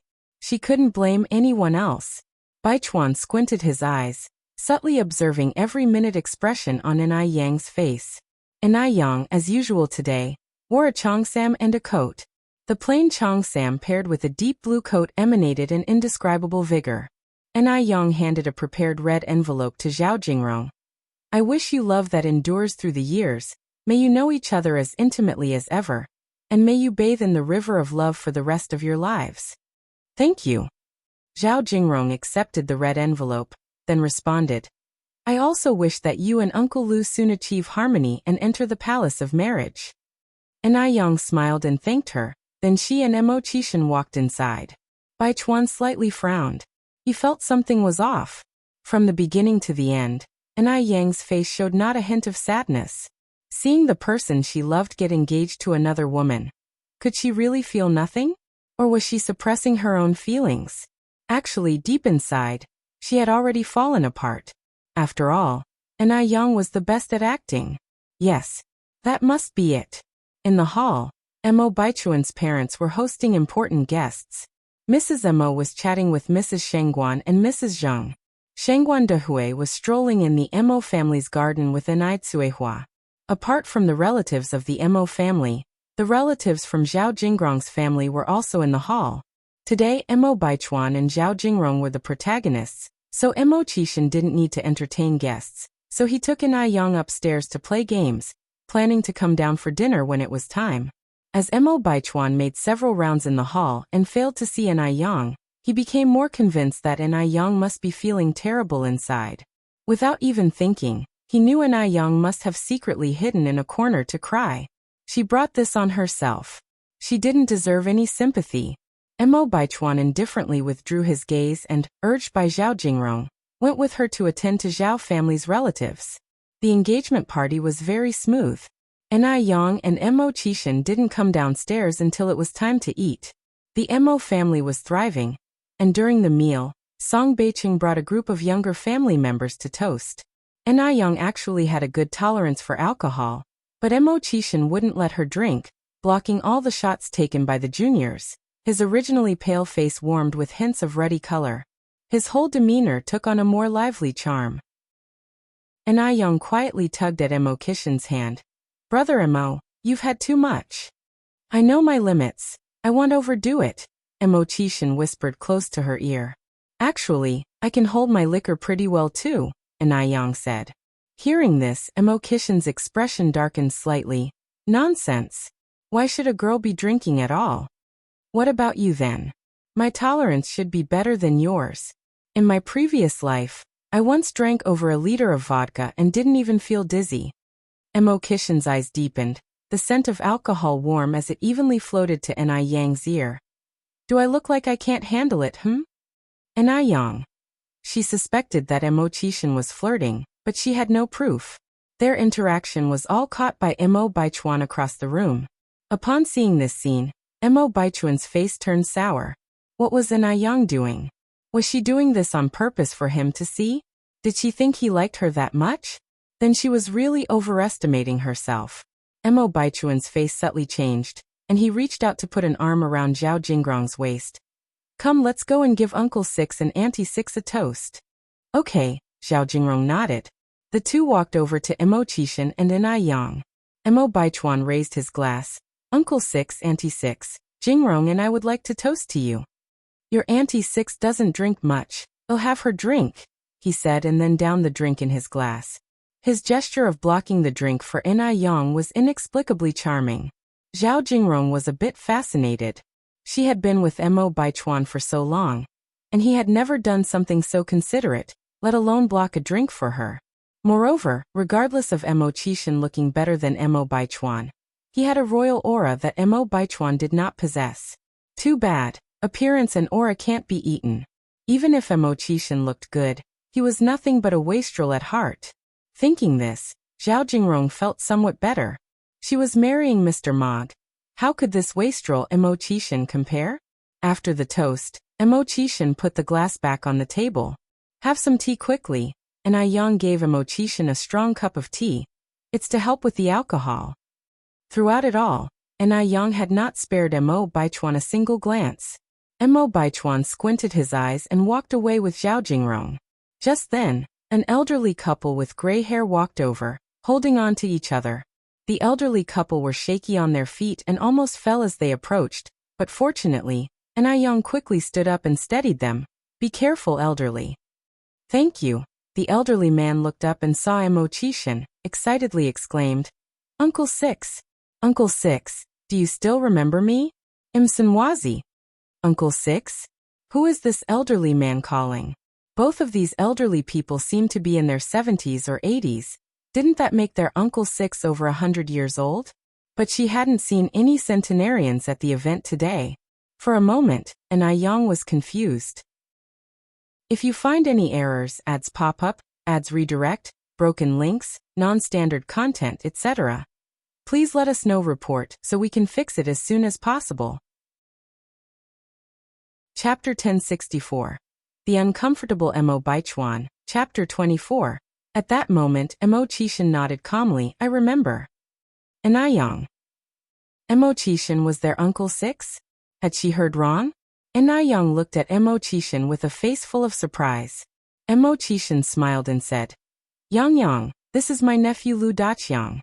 You can call him Daqiang or Third Kiddo, it's all fine. Third Kiddo, this is your Auntie Six."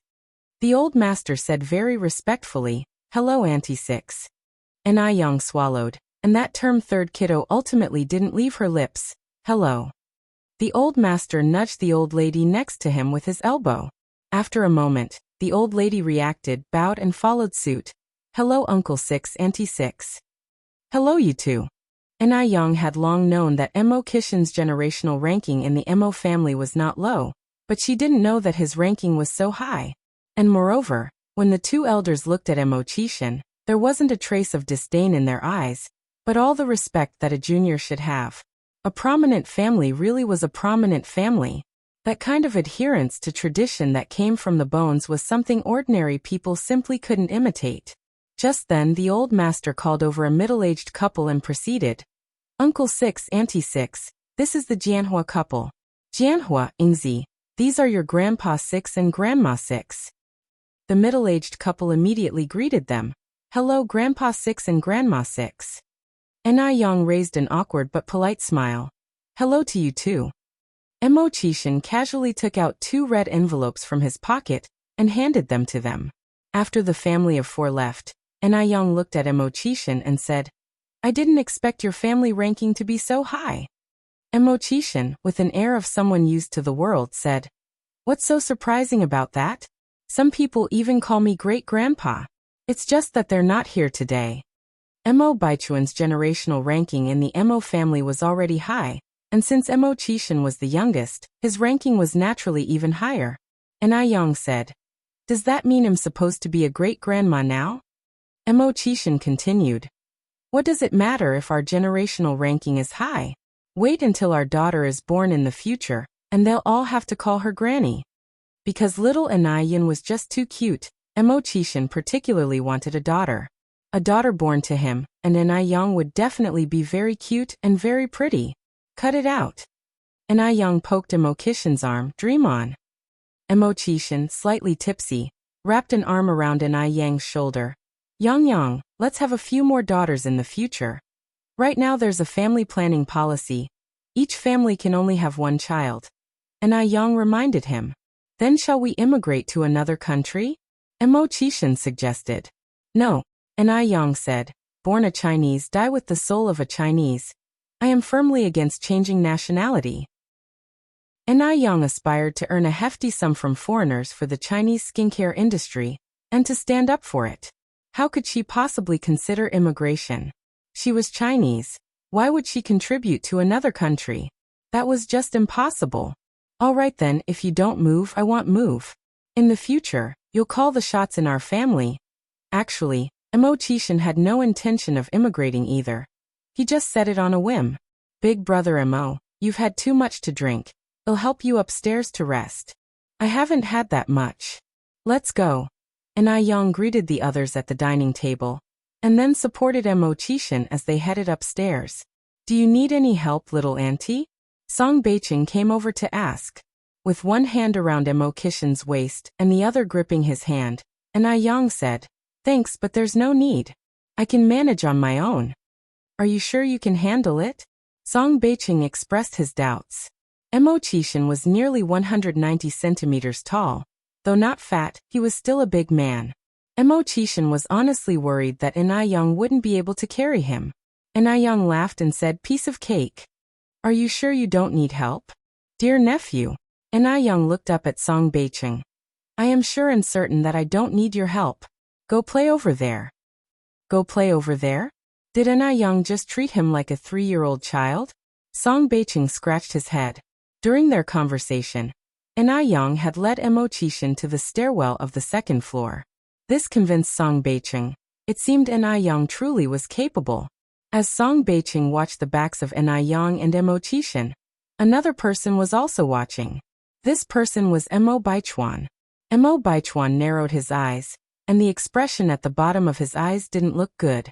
He could no longer distinguish when Yang was pretending and when she was not. Could it be that Yang watched him and Zhao Jingrong's engagement without feeling a thing? Could it be that she had to wait until he and Zhao Jingrong got married before she came to steal the bride? Emo Baichuan exhaled softly. Yang took Emochishin straight to the 3rd floor room, and then made him a cup of honey water. Honey water, it sobers you up. Emochishin obediently took the cup and drained the honey water in one gulp. Do you want more? Yang asked. No thanks.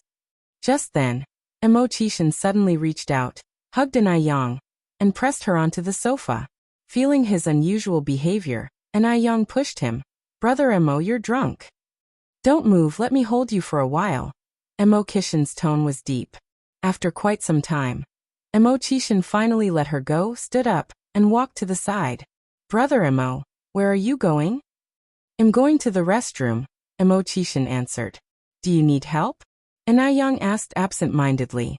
Upon hearing this, Emo Chishan's steps halted, and he turned to look at Anayang. The depth of his eyes seemed like a concentrated ink that had not spread. His tone was low. Are you sure? Only then did Anayang realize what she had said, and her ears blushed furiously, abandoning the cup, and she walked downstairs. I'll go check downstairs. Emo Chishan let out a light chuckle, pulled open the bathroom door, and soon there was the sound of splashing water from inside. Downstairs the guests were still in abundance. Aunt, why did you come down alone? Where is my uncle? Song Beicheng saw Anayang coming down from upstairs and asked with concern. He drank too much and is lying in bed now, Anayang said. Song Beicheng nodded. I see. Actually, since a moment ago, Song Beicheng had found it quite strange. Emo Chishan used to have a very good alcohol tolerance, so how did he get drunk after just a few drinks today? Aunt, when do you plan to get the formalities done with my uncle? Song Beicheng inquired.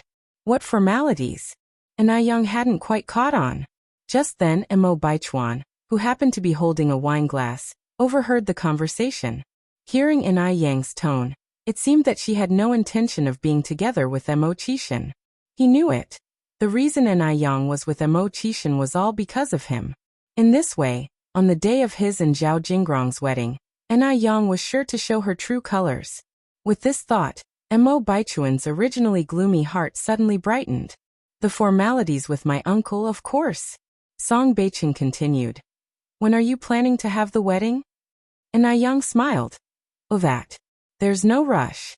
Let's talk about it after I graduate. Anayang was only 19 this year. She didn't want to step into the institution of marriage so early. Might as well wait.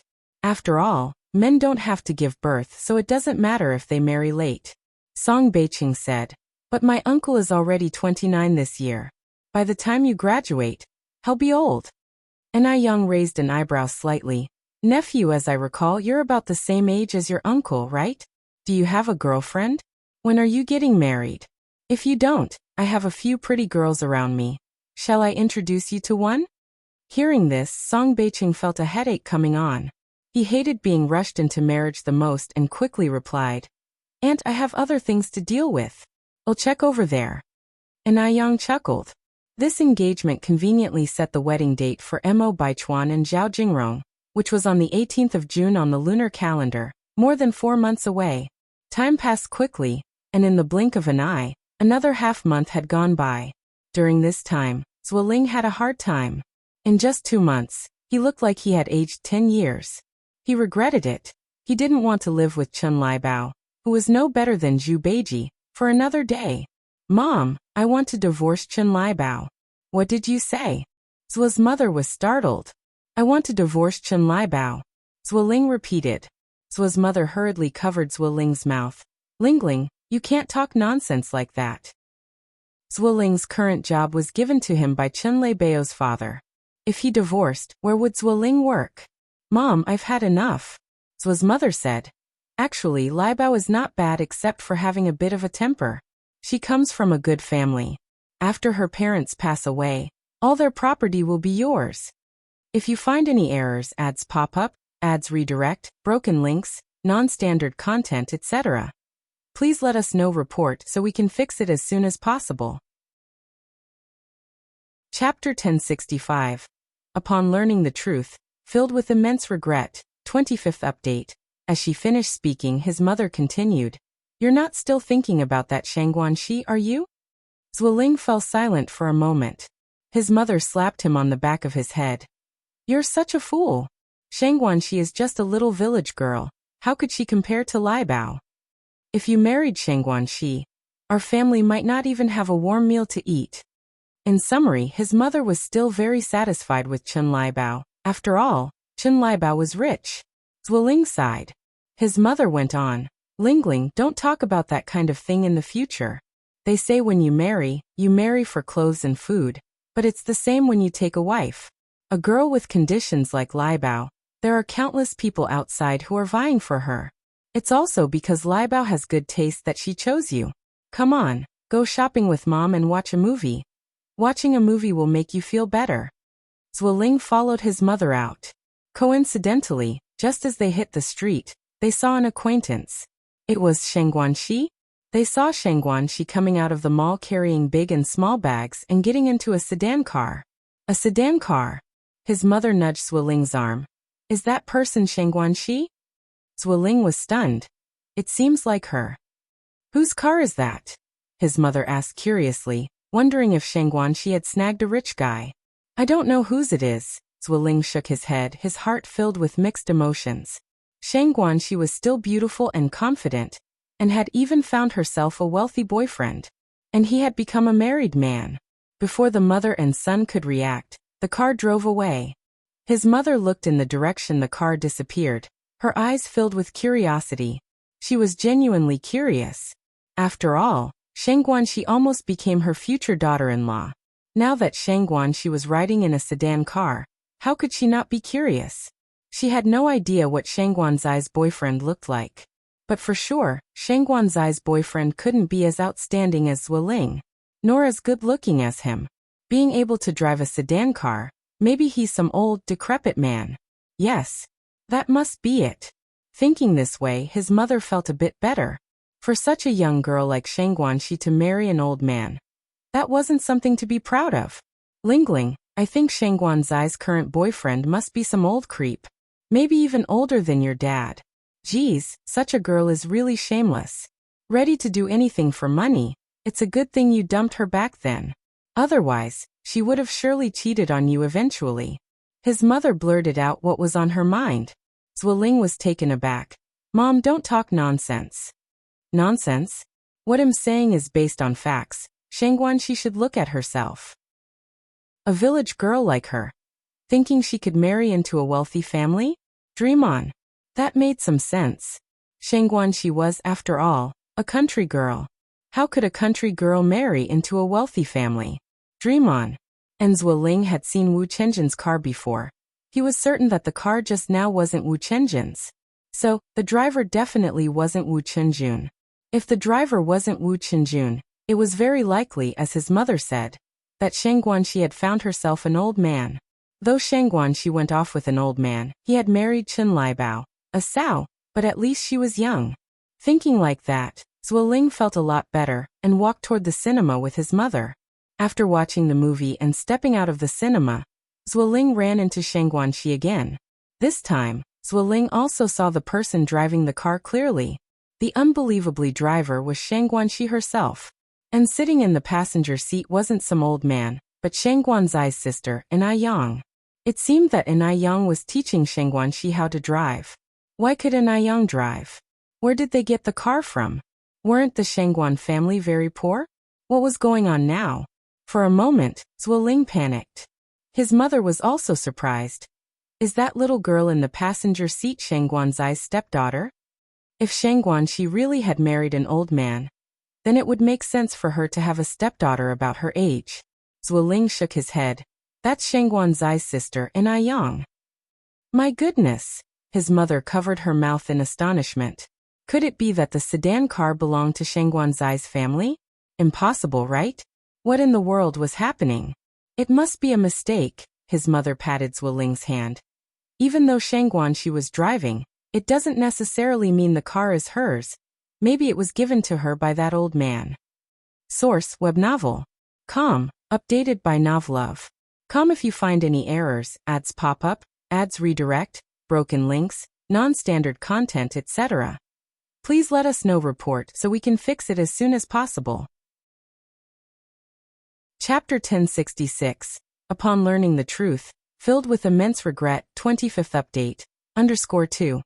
Really, Zueling's feelings were extremely complicated now. Thinking back to what he had seen at the Enai family last time, he felt as if he had missed out on a gold mine. Madame Zhua nodded. Yes, that's definitely it. Come on, Lingling, let's go to the bank. We need to pay Auntie Zhou her salary tomorrow. Madame Zhua dragged Zueling to the bank. Just at that moment, they ran into Sheng Guanxi leaving the bank. He was looking down and saying something to the assistant behind him, clearly a high-ranking leader. Zuoling was stunned again. Shang Guanxi had mentioned that Shang Guansu worked at the bank, and Zuoling thought he was just a menial worker, but it didn't seem so now. Could a menial worker have such an air about him? What's wrong, Lingling? Madame Zhua tugged at Zuoling's sleeve. Zuoling swallowed hard. The person walking in front is Shang Guanzai's older brother, Shang Guansu. Shang Guanzai's older brother? Madame Zhua looked up.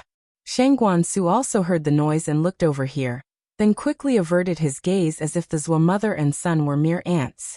Seeing this, Zuoling felt extremely upset. After all, Shang Guansu had been quite polite to him when they met the parents that night.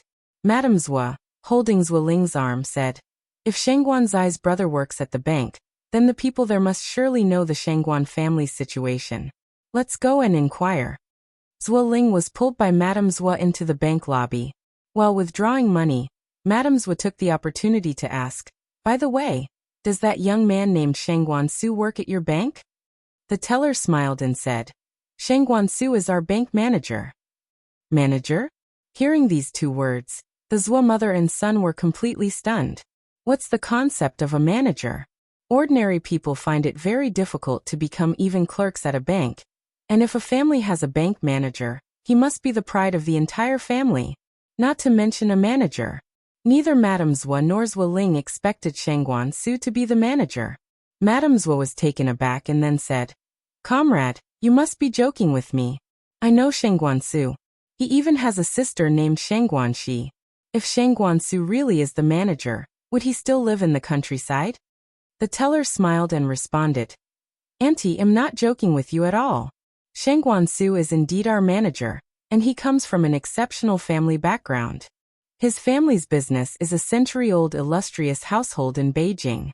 As for why he lives in the countryside, I heard it's because the elders in his family say the rural air is better. But our manager only stays there once a week." Speaking of Shang Guansu, the teller had a lot to say. Our manager is a man with ideals and aspirations. He doesn't want to inherit the family wealth. I heard that in the future, the Shangguan family's property will all be left to his sister, Shang Guanxi. However, his sister is an outstanding girl too. She is currently learning at the Mingming Group to take over the family business, and it won't be long before she takes charge. Boom! It was like a clap of thunder rang in the ears of Madame Zhua and Zuoling. They were left dizzy and disoriented. What's going on? How could this be? Who could have imagined that Shang Guanzai's family background was this remarkable? Zuoling wished he could immediately throw himself into the river. He was filled with regret. He regretted not cherishing Shang Guanxi properly. If he had cherished her, then all of the Shangguan family's property would be his. Madame Zhua felt even worse than Zuoling. After all, the person who disagreed with Shang Guanxi and Zuoling getting together was her. What foolishness had she committed? She wished she could smash her head against a wall. It was truly a case of losing a gold mine and picking up a sesame seed. Mother and son burst into tears on the spot. The teller was startled. "Well, what's wrong with you two?" Madame Zhua and Zuoling left the bank bewildered. Zuoling angrily said, "It's all your fault, Mom. If it weren't for your meddling, Shang Guanxi and I would be married by now. I'd be the Shangguan family's son-in-law." Shang Guanxi had even sneaked out her household registration book, ready to register their marriage with him. Zuoling was full of regret, so much regret. Madame Zhua, crying, said, "Blame me, it's all my fault. Hit me, Lingling. I let you down, I was blind. What good is hitting you? Will that bring Shang Guanxi back?" Just then, Madame Zhua suddenly stopped crying and looked up at Zuoling. "Lingling, Shang Guanxi likes you so much, she couldn't have forgotten about you so quickly. Let's go find her now. You apologize to her, truly apologize. Maybe she'll forgive you. If you find any errors, ads pop up, ads redirect, broken links, non-standard content, etc., please let us know report so we can fix it as soon as possible." Chapter 1067. Upon learning the truth, filled with immense regret, 25th update, _3. Upon hearing this, Zuoling's eyes lit up. 3 years of feelings for Shang Guanxi. Maybe she really would forgive him? The mother and son hurried back to the spot they had been at, and luckily, Shang Guanxi and Anai Yang were still there. Xiaoxi, my good child, why are you here? Zhuo's mother approached and tapped on the car window, looking urgently at Shang Guanxi. Zuoling said, Xiaoxi, I was wrong. Please forgive me. Can we start over, please? Give me a chance and from now on I'll do anything you say. Shang Guanxi gave them a cold glance. Get lost. Then she floored the gas pedal, and the car took off, leaving the Zhuo family mother and son in a cloud of dust. Realizing there was no chance of reconciliation, the mother and son sat down on the ground and broke into loud sobs.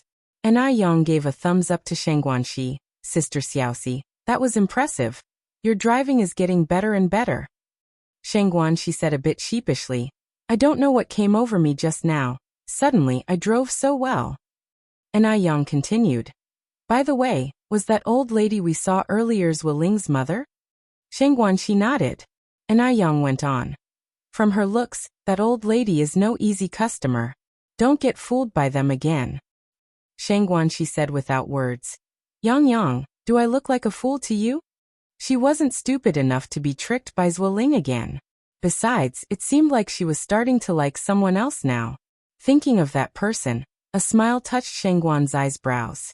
Seeing this, Ai Yang felt relieved. Wu Yanyan had been coming home very late these days, which deeply worried Wu Jinshu, so he decided to wait for her at the community entrance. He wouldn't have known how bad it was if he hadn't waited. He was shocked.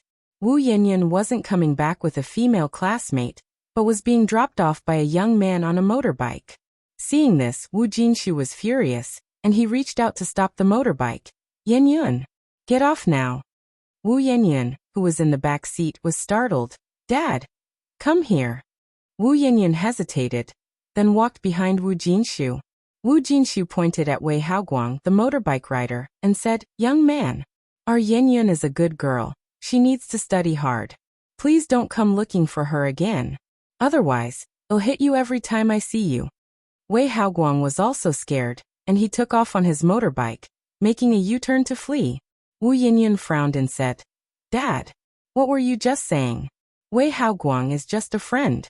How am I supposed to face my friends after what you just did? Yanyan, Wu Jinshu said, you are still a student. As a student, you should behave like one. What does it look like, hanging out with these kinds of dubious people all the time? I forbid you to associate with them from now on. And another thing, tell me the truth. Have you not been going to your classmates' houses to study recently? Have you been hanging out with these people all this time? It's none of your business. You have no right to interfere with who I am friends with. Wu Yanyan turned and stormed off. Wu Jinshu sighed and followed behind her. Once home, Yan Erju noticed the father and daughter both looked upset, so she asked what was wrong. Wu Jinshu looked at Wu Yanyan. You ask her. Wu Yanyan snorted and walked to her room, backpack slung over her shoulder. Didn't she even have the right to choose her friends now? Wu Jinshu didn't understand Wei Haoguang at all. What right did he have to think so badly of him? Just because she wasn't their biological child. Did that mean they could treat her like this? What exactly happened? Since Yan Erju dared not upset Wu Yanyan, she had to keep asking Wu Jinshu. Wu Jinshu repeated what he had just witnessed. Yan Erju's mouth hung open in surprise after hearing this. Wu Jinshu continued. This child is really too confused. How can she hang out with that kind of person? She's a girl, after all. What if she gets taken advantage of? And when I tell her, she actually gets unhappy. She's really become uncontrollable. Yan Erju sighed. Just then, the phone in the house started to ring. Yan Erju walked over to answer it. After recognizing the voice on the other end of the line, Yan Erju said with a smile, Oh, it's Teacher Zhou. You were saying. The call lasted for over half an hour. After hanging up, the smile on Yan Erju's face disappeared completely, leaving her face clouded with worry. Teacher Zhou was Wu Yanyan's homeroom teacher. She said that Wu Yanyan's grades had recently plummeted severely, falling from second in the class all the way down to near the bottom. What did being near the bottom mean? It meant that Wu Yanyan might not even get into a community college. After calming down, the couple earnestly implored Wu Yanyan throughout the evening, but she still came home very late the next day. Did you go riding motorcycles with that disreputable youth again? Wu Jinshu asked. Wu Yanyan glared at Wu Jinshu. I'll say it again, Wei Haoguang is my friend, and he is not disreputable. Yan Erju tried to mediate from inside. Xiaoyan, your dad didn't mean that. He just feels that your current task is to focus on your studies. Once you get into a good university, you can hang out with whoever you want. We won't be interfering then. Yan Erju hadn't finished her sentence when Wu Yanyan interrupted her. I don't need you to intervene even now. The next day Wu Yanyan simply skipped classes. Wu Jinshu, beside himself with anger, abandoned his work and went out to find Wu Yanyan. After searching the entire afternoon, he finally located her. When he arrived at the scene, Wu Jinshu almost went mad with fury. Drinking.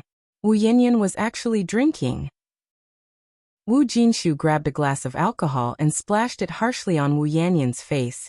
Come back home with me. I won't go back. Wu Yanyan glared back at Wu Jinshu. I'm already of age. You have no right to control my life. Come back with me.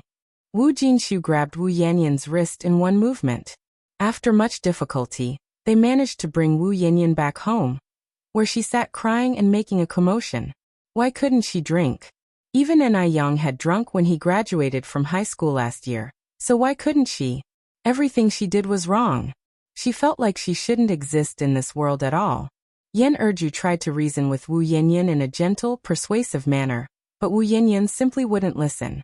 The next day, Wu Yanyan stubbornly refused to go to school. She would agree to go to school on one condition. Her parents couldn't intervene in her choice of friends. She wanted to be with Wei Haoguang. Having no other option, Wu Jinshu had no choice but to find Enai Yang. Yang, I know I shouldn't be coming to you at this time, but I'm really at my wit's end. Xiaoyan is just too stubborn. Please, help me persuade her. If you find any errors, ads pop up, ads redirect, broken links, non-standard content, etc., please let us know report so we can fix it as soon as possible. Chapter 1068. Can never escape the true fragrance law. Upon hearing the words, Enai Yang furrowed her brows slightly. Godfather, it's not that I don't want to help, but with Yanyan's temperament, if I were to try to persuade her now, it would not only be ineffective but would likely add fuel to the fire and make things worse. Enai Yang understood Wu Yanyan too well. If she went to persuade Wu Yanyan now, Wu Yanyan would definitely become defiant. In Wu Yanyan's heart, she was a sinner. Whatever she did was wrong. So it was not appropriate for her to appear in front of Wu Yanyan at this time. Wu Jinshu was silent for a moment. Upon reflection, what Enai Yang said made a lot of sense. Wu Yanyan hated Enai Yang so much now, that if Enai Yang stepped in, it would likely only make things more severe. Just like last time, when Wu Yanyan fell seriously ill. Although it was Enai Yang who cured her, not only did Wu Yanyan not feel the slightest bit of gratitude, but she also blamed Enai Yang for saving her. With this thought, Wu Jinshu sighed. I wasn't thoughtful enough. In Wu Jinshu's heart, Enai Yang was almost like an omnipotent being, capable of solving almost any problem. So when he encountered a problem, he immediately thought of Enai Yang. But he had overlooked the most hidden danger of all. Yang, then what do you think I should do? Your godmother and I are really out of options. Wu Jinshu went on to say. Enai Yang then said, 18 is a sensitive age. Godfather, you don't need to be too nervous. If you're worried about Yanyan going astray, I suggest you take her to see a psychologist for counseling. 18 is right in the throes of puberty, and kids at this stage are extremely sensitive. To them, a small incident can often be blown out of proportion, and they can easily get stuck in a dead end. See a doctor? Wu Jinshu asked, puzzled. Yanyan isn't ill. Can seeing a doctor solve the problem? Enai Yang nodded slightly. Given the current circumstances, psychological counseling is the best approach. Psychologists are different from regular doctors. Psychologists are also consultants who use therapy to deal with psychological issues. Right now, Yanyan just can't get past the psychological barrier. Alright, I'll go back and discuss it with your godmother. Enai Yang continued. I happen to know a very authoritative foreign psychologist. If you decide to bring Yanyan there, I can give you his contact information. Okay. After Wu Jinshu went back, he discussed the matter with Yan Erju. Yan Erju trusted Enai Yang completely. Since Yang had suggested it, it must be right. Then let's take Yin to see him tomorrow, Yin Erju said. Wu Jinshu put his hat back on his head. Since you agree, I'll go get that psychologist's contact information from Yang right now. The treatment you receive at the hospital can be entirely different if you know someone from if you don't. Then hurry back, she said. Wu Jinshu went to the Enai family in the dark. After hearing about the situation with Wu Yanyan, Enai Tsuehua sighed. Although she had already decided to disown this daughter, seeing Wu Yanyan in such a fallen state now made her somewhat sad. The next day, the Wu family couple planned to take Wu Yanyan to the hospital. When Wu Yanyan heard that her parents were going to take her to see a doctor, she became extremely emotional. Why take me to the hospital? I'm not sick. How absurd. Completely absurd. Wu Jinshu said. Yanyan, listen to me, this psychologist is for counseling, not like a doctor who treats illnesses and performs surgery. So what you're saying is I have a psychological problem? Wu Yanyan retorted. What's wrong with my mental state? In your eyes, am I some kind of lunatic? Ridiculous, truly ridiculous. So in the eyes of her parents, she was just a lunatic. A lunatic who needed to see a doctor. Wu Jinshu immediately explained. No, Yanyan, nobody is saying you're a lunatic. We just think that you need some psychological counseling. Yen Erju also followed up with an explanation. Yanyan, just listen to your mom and dad this one time. You're still a student, but what kind of student doesn't go to school? Isn't that a psychological issue? Wu Yanyan then said. It's something Yang instigated again, isn't it? Did Yang tell you to take me to the hospital? Who else but Yang would do such things? Yang just couldn't bear to see her doing well. It was deliberate. If you find any errors, ads pop up, ads redirect, broken links, non-standard content, etc., please let us know report so we can fix it as soon as possible. Chapter 1069. Can never escape the true fragrance law _2. Wu Jinshu said. It's not Yang. This matter has nothing to do with Yang. It was something I heard from others. They said you need to see a psychologist. A psychologist can guide you through it, and you can then untie your heart knot. Yang had thought it through carefully. If Yang had come with him today to persuade Wu Yanyan, given Wu Yanyan's current condition, things would have definitely gotten worse. It was usually okay not to mention Yang, but the moment Yang and the Enai family were brought up, Wu Yanyan would change completely, utterly unrecognizable. Thankfully, Yang didn't come today. Under the current circumstances, Wu Jinshu could only deny that Yang had anything to do with this matter. Wu Yanyan continued. It is Yang. Stop trying to fool me. Do you really think I'm an idiot? Yen Erju sighed. Xiaoyan, stop being so stubborn, let's go to the hospital. I won't go.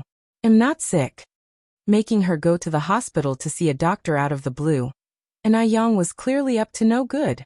She was doing it on purpose. Yang told me to see a doctor. Why doesn't she go herself? Yen Erju said. Yanyan, why do you always have to drag Yang into everything? This really has nothing to do with Yang. It's your dad and I. We want to take you to the hospital ourselves. Not Yang. Wu Yanyan angrily said. Do you dare swear it's not Yang? If it is Yang, may lightning strike me dead. Erju was stunned. Wu Jinshu was an atheist and immediately raised 3 fingers to swear. Fine. I swear, if it's Yang, may lightning strike me dead. With that, Wu Jinshu added. Okay? Yanyan, come with us to the hospital. It's not good for you to keep skipping school like this. Wu Yanyan still didn't trust Wu Jinshu. She knew for sure that Yang was behind this. Come on, Xiaoran. Erju took Wu Yanyan's hand and began to lead her out. Let go of me. Wu Yanyan shook off Erju's hand. I'm not going to the hospital. I'm not going anywhere. Wu Yanyan turned and entered her bedroom, closing the door with a bang. Erju sighed. What are we supposed to do about this? Wu Jinshu also sighed helplessly. Yanyan, please open the door. Wu Jinshu knocked on the door. Your mother and I, we have no other intentions but to take you to see a psychologist. Yanyan. Wu Yanyan laid on the bed, her eyes listlessly staring at the ceiling, feeling extremely upset. Just because she wasn't their biological child, her foster parents would rather believe in Ai Yang's words over hers. Seeing that Wu Yinyan still didn't respond, Wu Jinshu and Yan Erju, the husband and wife, helplessly shook their heads and returned to their own bedroom. Erju sighed. She hasn't gone to school for a week now. If this continues, not to mention a college diploma, she might not even make it into a regular university. After a pause, Erju added, "Is there really no other way than to see a psychologist?" Wu Jinshu shook his head. Yang didn't say. Yin is angry now. Maybe we should ask again tomorrow morning? Erju said, "I never noticed before, but this child's personality is really strange. More than strange. Absolutely bizarre. She's still young," said Wu Jinshu. "Maybe she'll understand better in a few years." Erju sighed. "She's 18, that's not young." She had been married when she was 18. Wu Jinshu fell silent for a moment. The next morning, Erju specially prepared breakfast that Yin liked, and then knocked on Yan's bedroom door. "Yin, come out for breakfast." No response. Twice, still no response. Until the third, fourth time, still no response. Erju stood outside for over 10 minutes before Wu Yin finally opened the door. "Will you ever stop bothering me?" Erju was taken aback, then said, "Xiaonan, freshen up, we can have breakfast now." Wu Yin said with an awful look, "I'm not hungry." "Not hungry? How can you not be hungry? You can't skip breakfast. Come and eat." "I said I'm not hungry, aren't you getting annoying?" Wu Yin glared at Erju. Erju was taken aback. Wu Yin continued, "From now on, I'm going on a hunger strike, until you stop interfering in who I hang out with." "What did you say?" Erju was startled. "If you find any errors, ads pop up, ads redirect, broken links, non-standard content, etc., please let us know report so we can fix it as soon as possible." Chapter 1070. Can never escape the true fragrance law _3. I'm going on a hunger strike. Wu Yin declared emphatically. "I'm going to fight you to the very end." After she said that, Wu Yin slammed the bedroom door shut with a bang. This time, she wasn't just going to fight her parents to the end. She was going to fight Ai Yang to the end as well. She wasn't a puppet on strings subject to Ai Yang's manipulation. "Xiaoyan. Xiaoyan." Yan Erju anxiously pounded on Wu Yan's door. Going on a hunger strike was no joke. What if something serious happened? No, absolutely not. She couldn't let Wu Yin go on a hunger strike. But no matter how hard Yan Erju pounded on the door, there was no response from inside. Since she had declared a hunger strike, she wasn't just talking the talk. With no movement inside, Yan Erju had no choice but to give up. She abandoned her duties at the company and rushed to the construction site to find Wu Jinshu. Hearing that Wu Yin had actually gone on a hunger strike, Wu Jinshu was also surprised. She really went on a hunger strike? "Do you think I'm joking about something like this?" retorted Yan Erju. Wu Jinshu furrowed his brow, feeling a headache coming on. "What do we do now?" Yan Erju continued to ask. Wu Jinshu sighed and then said, "She's throwing a hunger strike, isn't she? Well, let her go hungry." Ah. Yan Erju was stunned for a moment. Can that really work? This child is too stubborn. She must be corrected. If she wants to go on a hunger strike, let her. I refuse to believe that. When she's famished, she won't eat. Wu Jinshu was at his wit's end, having worried over Wu Yin a lot recently. "Do we really do this?" Yan Erju asked, uncertain. "Yes, just do it," Wu Jinshu asserted firmly. "I want to see just how stubborn she can be." "Well, okay then." Wu Jinshu nodded. "Go back to the company quickly. The company can't run itself. Also, when you're back, lock away all the food at home, and collect the money as well." Ah. Yan Erju looked at Wu Jinshu in surprise. Since she wants to starve, let her be thoroughly starved. Wu Jinshu continued. "When you go back, tell Wu Dalong and Wu Erlong that they are not to secretly give her anything to eat." Yan Erju still worried. What if she starves herself into serious trouble? "Don't worry, a few days without food won't kill someone. When she's hungry, she'll naturally come to us to ask for food. She's a grown-up, not a child. Why she keeps causing such trouble, I don't understand." Yen Erju hesitated, then nodded her head. After returning, Yen Erju did as Wu Jinshu had said, locking away everything edible in the house along with the loose change. And she instructed Wu Dalong and Wu Erlong not to give Wu Yanyan anything to eat. Wu Yanyan lay in bed until evening, and for the entire day, except for Yen Erju calling her in the morning, no one asked her to eat. It was as if she had been forgotten. Was it because she wasn't their biological child? Would they just watch her starve to death? Wu Yanyan gazed toward the door, her mouth curling into a mocking smile. Did they think she was making an empty threat? Fine. Then she'd show them she wasn't bluffing. Determination deepened in Wu Yanyan's eyes. The next day, Anayang visited the construction site and incidentally, inquired about Wu Yanyan's situation. Wu Jinshu shook his head helplessly. Yanyan absolutely refuses to go to the hospital with us. Now she's even threatening us with a hunger strike. A hunger strike? Anayang asked incredulously. Over Wei Haoguang? Wu Jinshu nodded. Anayang frowned slightly. Yanyan is persistent. If she says she'll go on a hunger strike, she'll do it. Normally, people can only survive 3 to 5 days without food and water. Godfather, you should be careful not to let this get out of hand. I'm aware. The feeling of an empty stomach is very uncomfortable. After a day and a half without food, Wu Yanyan felt weak all over, unable to muster any strength. Even her normally healthy, rosy lips had turned paper white and were flaking. She felt dizzy to death. She could barely lift a finger. Yet, in that day and a half, there was no sign of anyone at home. Could it be that they really intended to watch her starve to death? Yen Erju and Wu Jinshu were honest people. They didn't have that many schemes. The person behind this idea was undoubtedly Anayang. Anayang would be happy to see her starve sooner. In the living room, Yen Erju voiced her concerns. Xiaoyan has gone a day and night without food already. If this continues, can she hold out? If you find any errors, ads pop up, ads redirect, broken links, non-standard content, etc., please let us know report so we can fix it as soon as possible. Chapter 1071. Can never escape the true fragrance law _4. Wu Jinshu was also somewhat apprehensive, but he wanted to change Wu Yanyan's stubborn nature. Wait a little longer. Yen Erju sighed.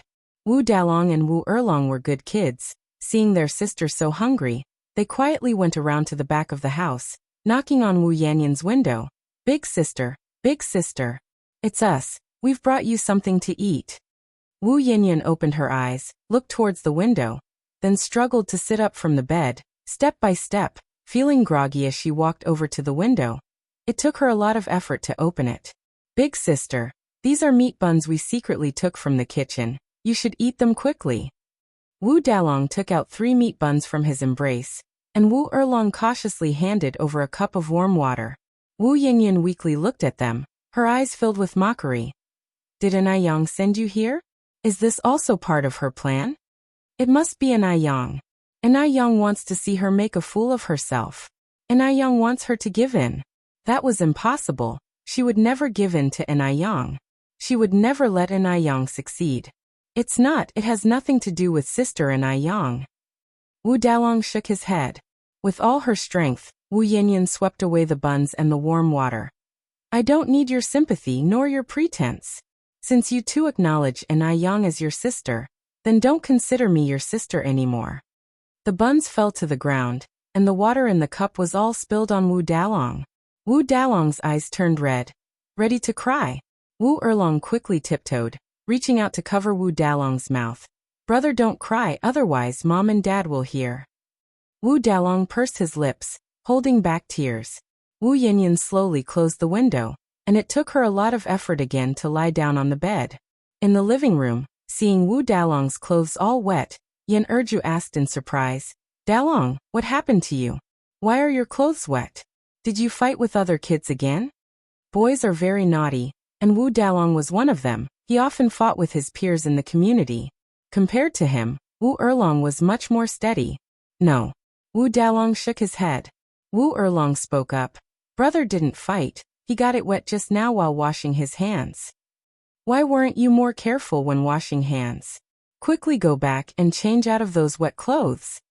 Oh. Wu Dalong nodded and walked towards his room. By the third day, Wu Jinshu couldn't sit still anymore.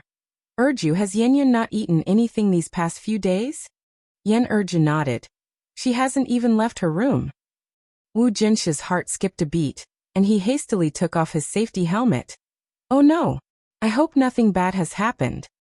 The two rushed to Wu Yanyan's door and started knocking. There was no response inside, because Wu Yanyan had already fainted from hunger. What do we do now? It's not really going to be fatal, is it? Yan Erju was so anxious that she broke out in a sweat.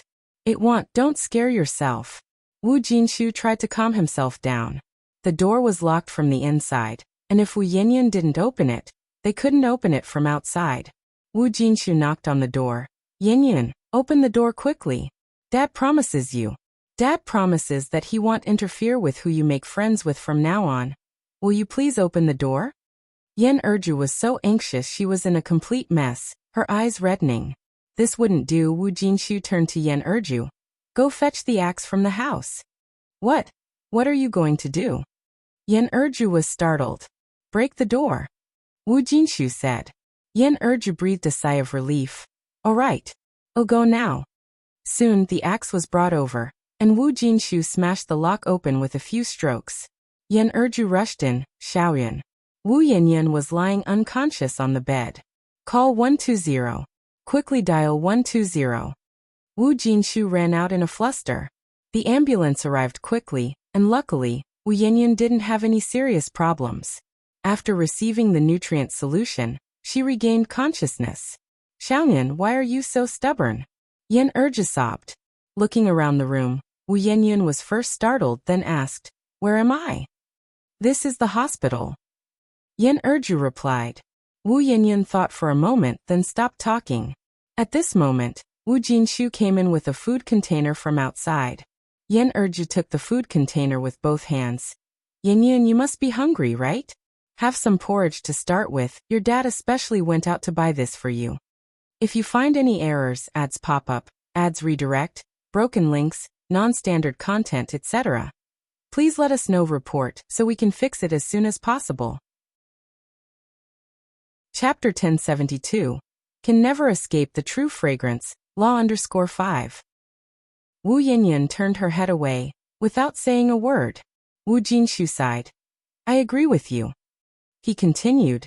From now on, your mom and I won't interfere with your social life. You can hang out with whomever you want. Drink your porridge, get better, and then go to school. Really? Wu Yanyan's eyes lit up.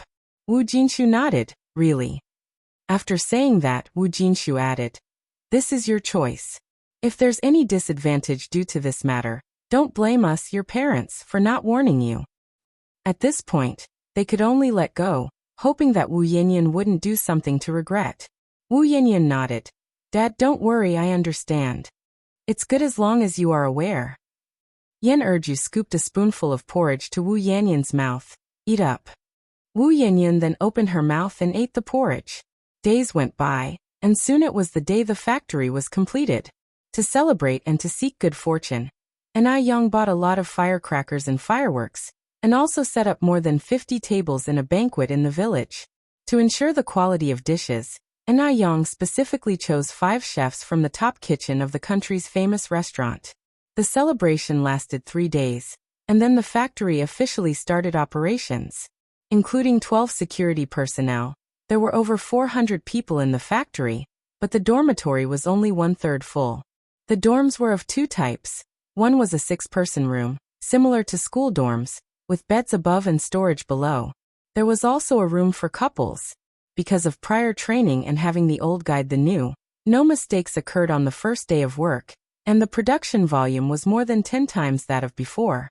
Han Xiaoyu's father became the factory manager again, very delighted and determined to work hard not to disappoint Anai Yang.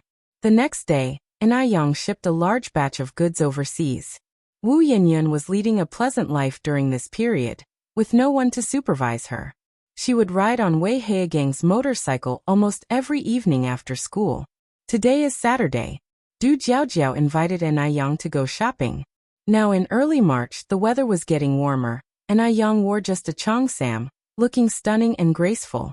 Du Jiaojiao, with a face full of envy, held Anai Yang's hand. They say winter is the season to gain weight, but you haven't gained a bit, your waist is still so slim.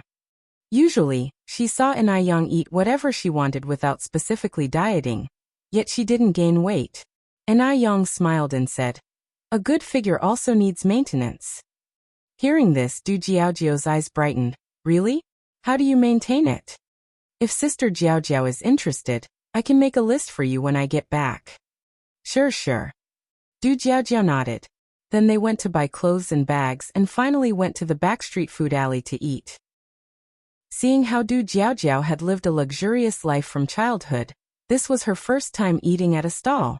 "I didn't expect street food to taste so good," said Du Jiaojiao, surprised. What surprised her more was that Anai Yang also ate at street stalls. She had thought Anai Yang, like her, only frequented upscale restaurants like the famous ones. It appeared she knew very little about Anai Yang. Anai Yang said, "Actually, the real delicacies are hidden in the streets, right, Sister Jiaojiao? That stall's stinky tofu is also very tasty. Want to try some?" Saying so, Anai Yang led Du Jiaojiao to the stinky tofu stall. "Stinky tofu?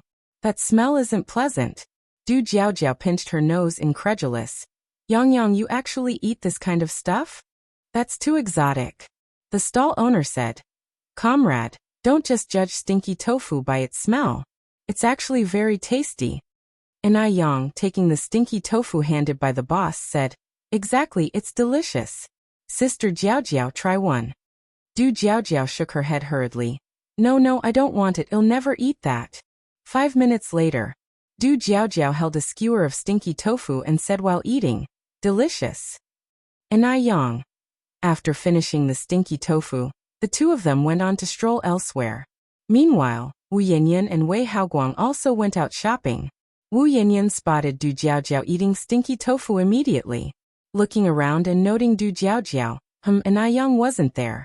Wu Yanyan handed what she had in her hands to Wei Haoguang. "Wait here for me. If you find any errors, ads pop up, ads redirect, broken links, non-standard content, etc., please let us know, report, so we can fix it as soon as possible." You're tuning in to the Li Mei's Sword of Destiny YouTube channel. We're so grateful for your support, and don't forget to subscribe to join us on this incredible journey through captivating stories. Your generosity through donations truly makes a world of difference, as it's the primary source of revenue that allows me to expand and enhance this channel for you.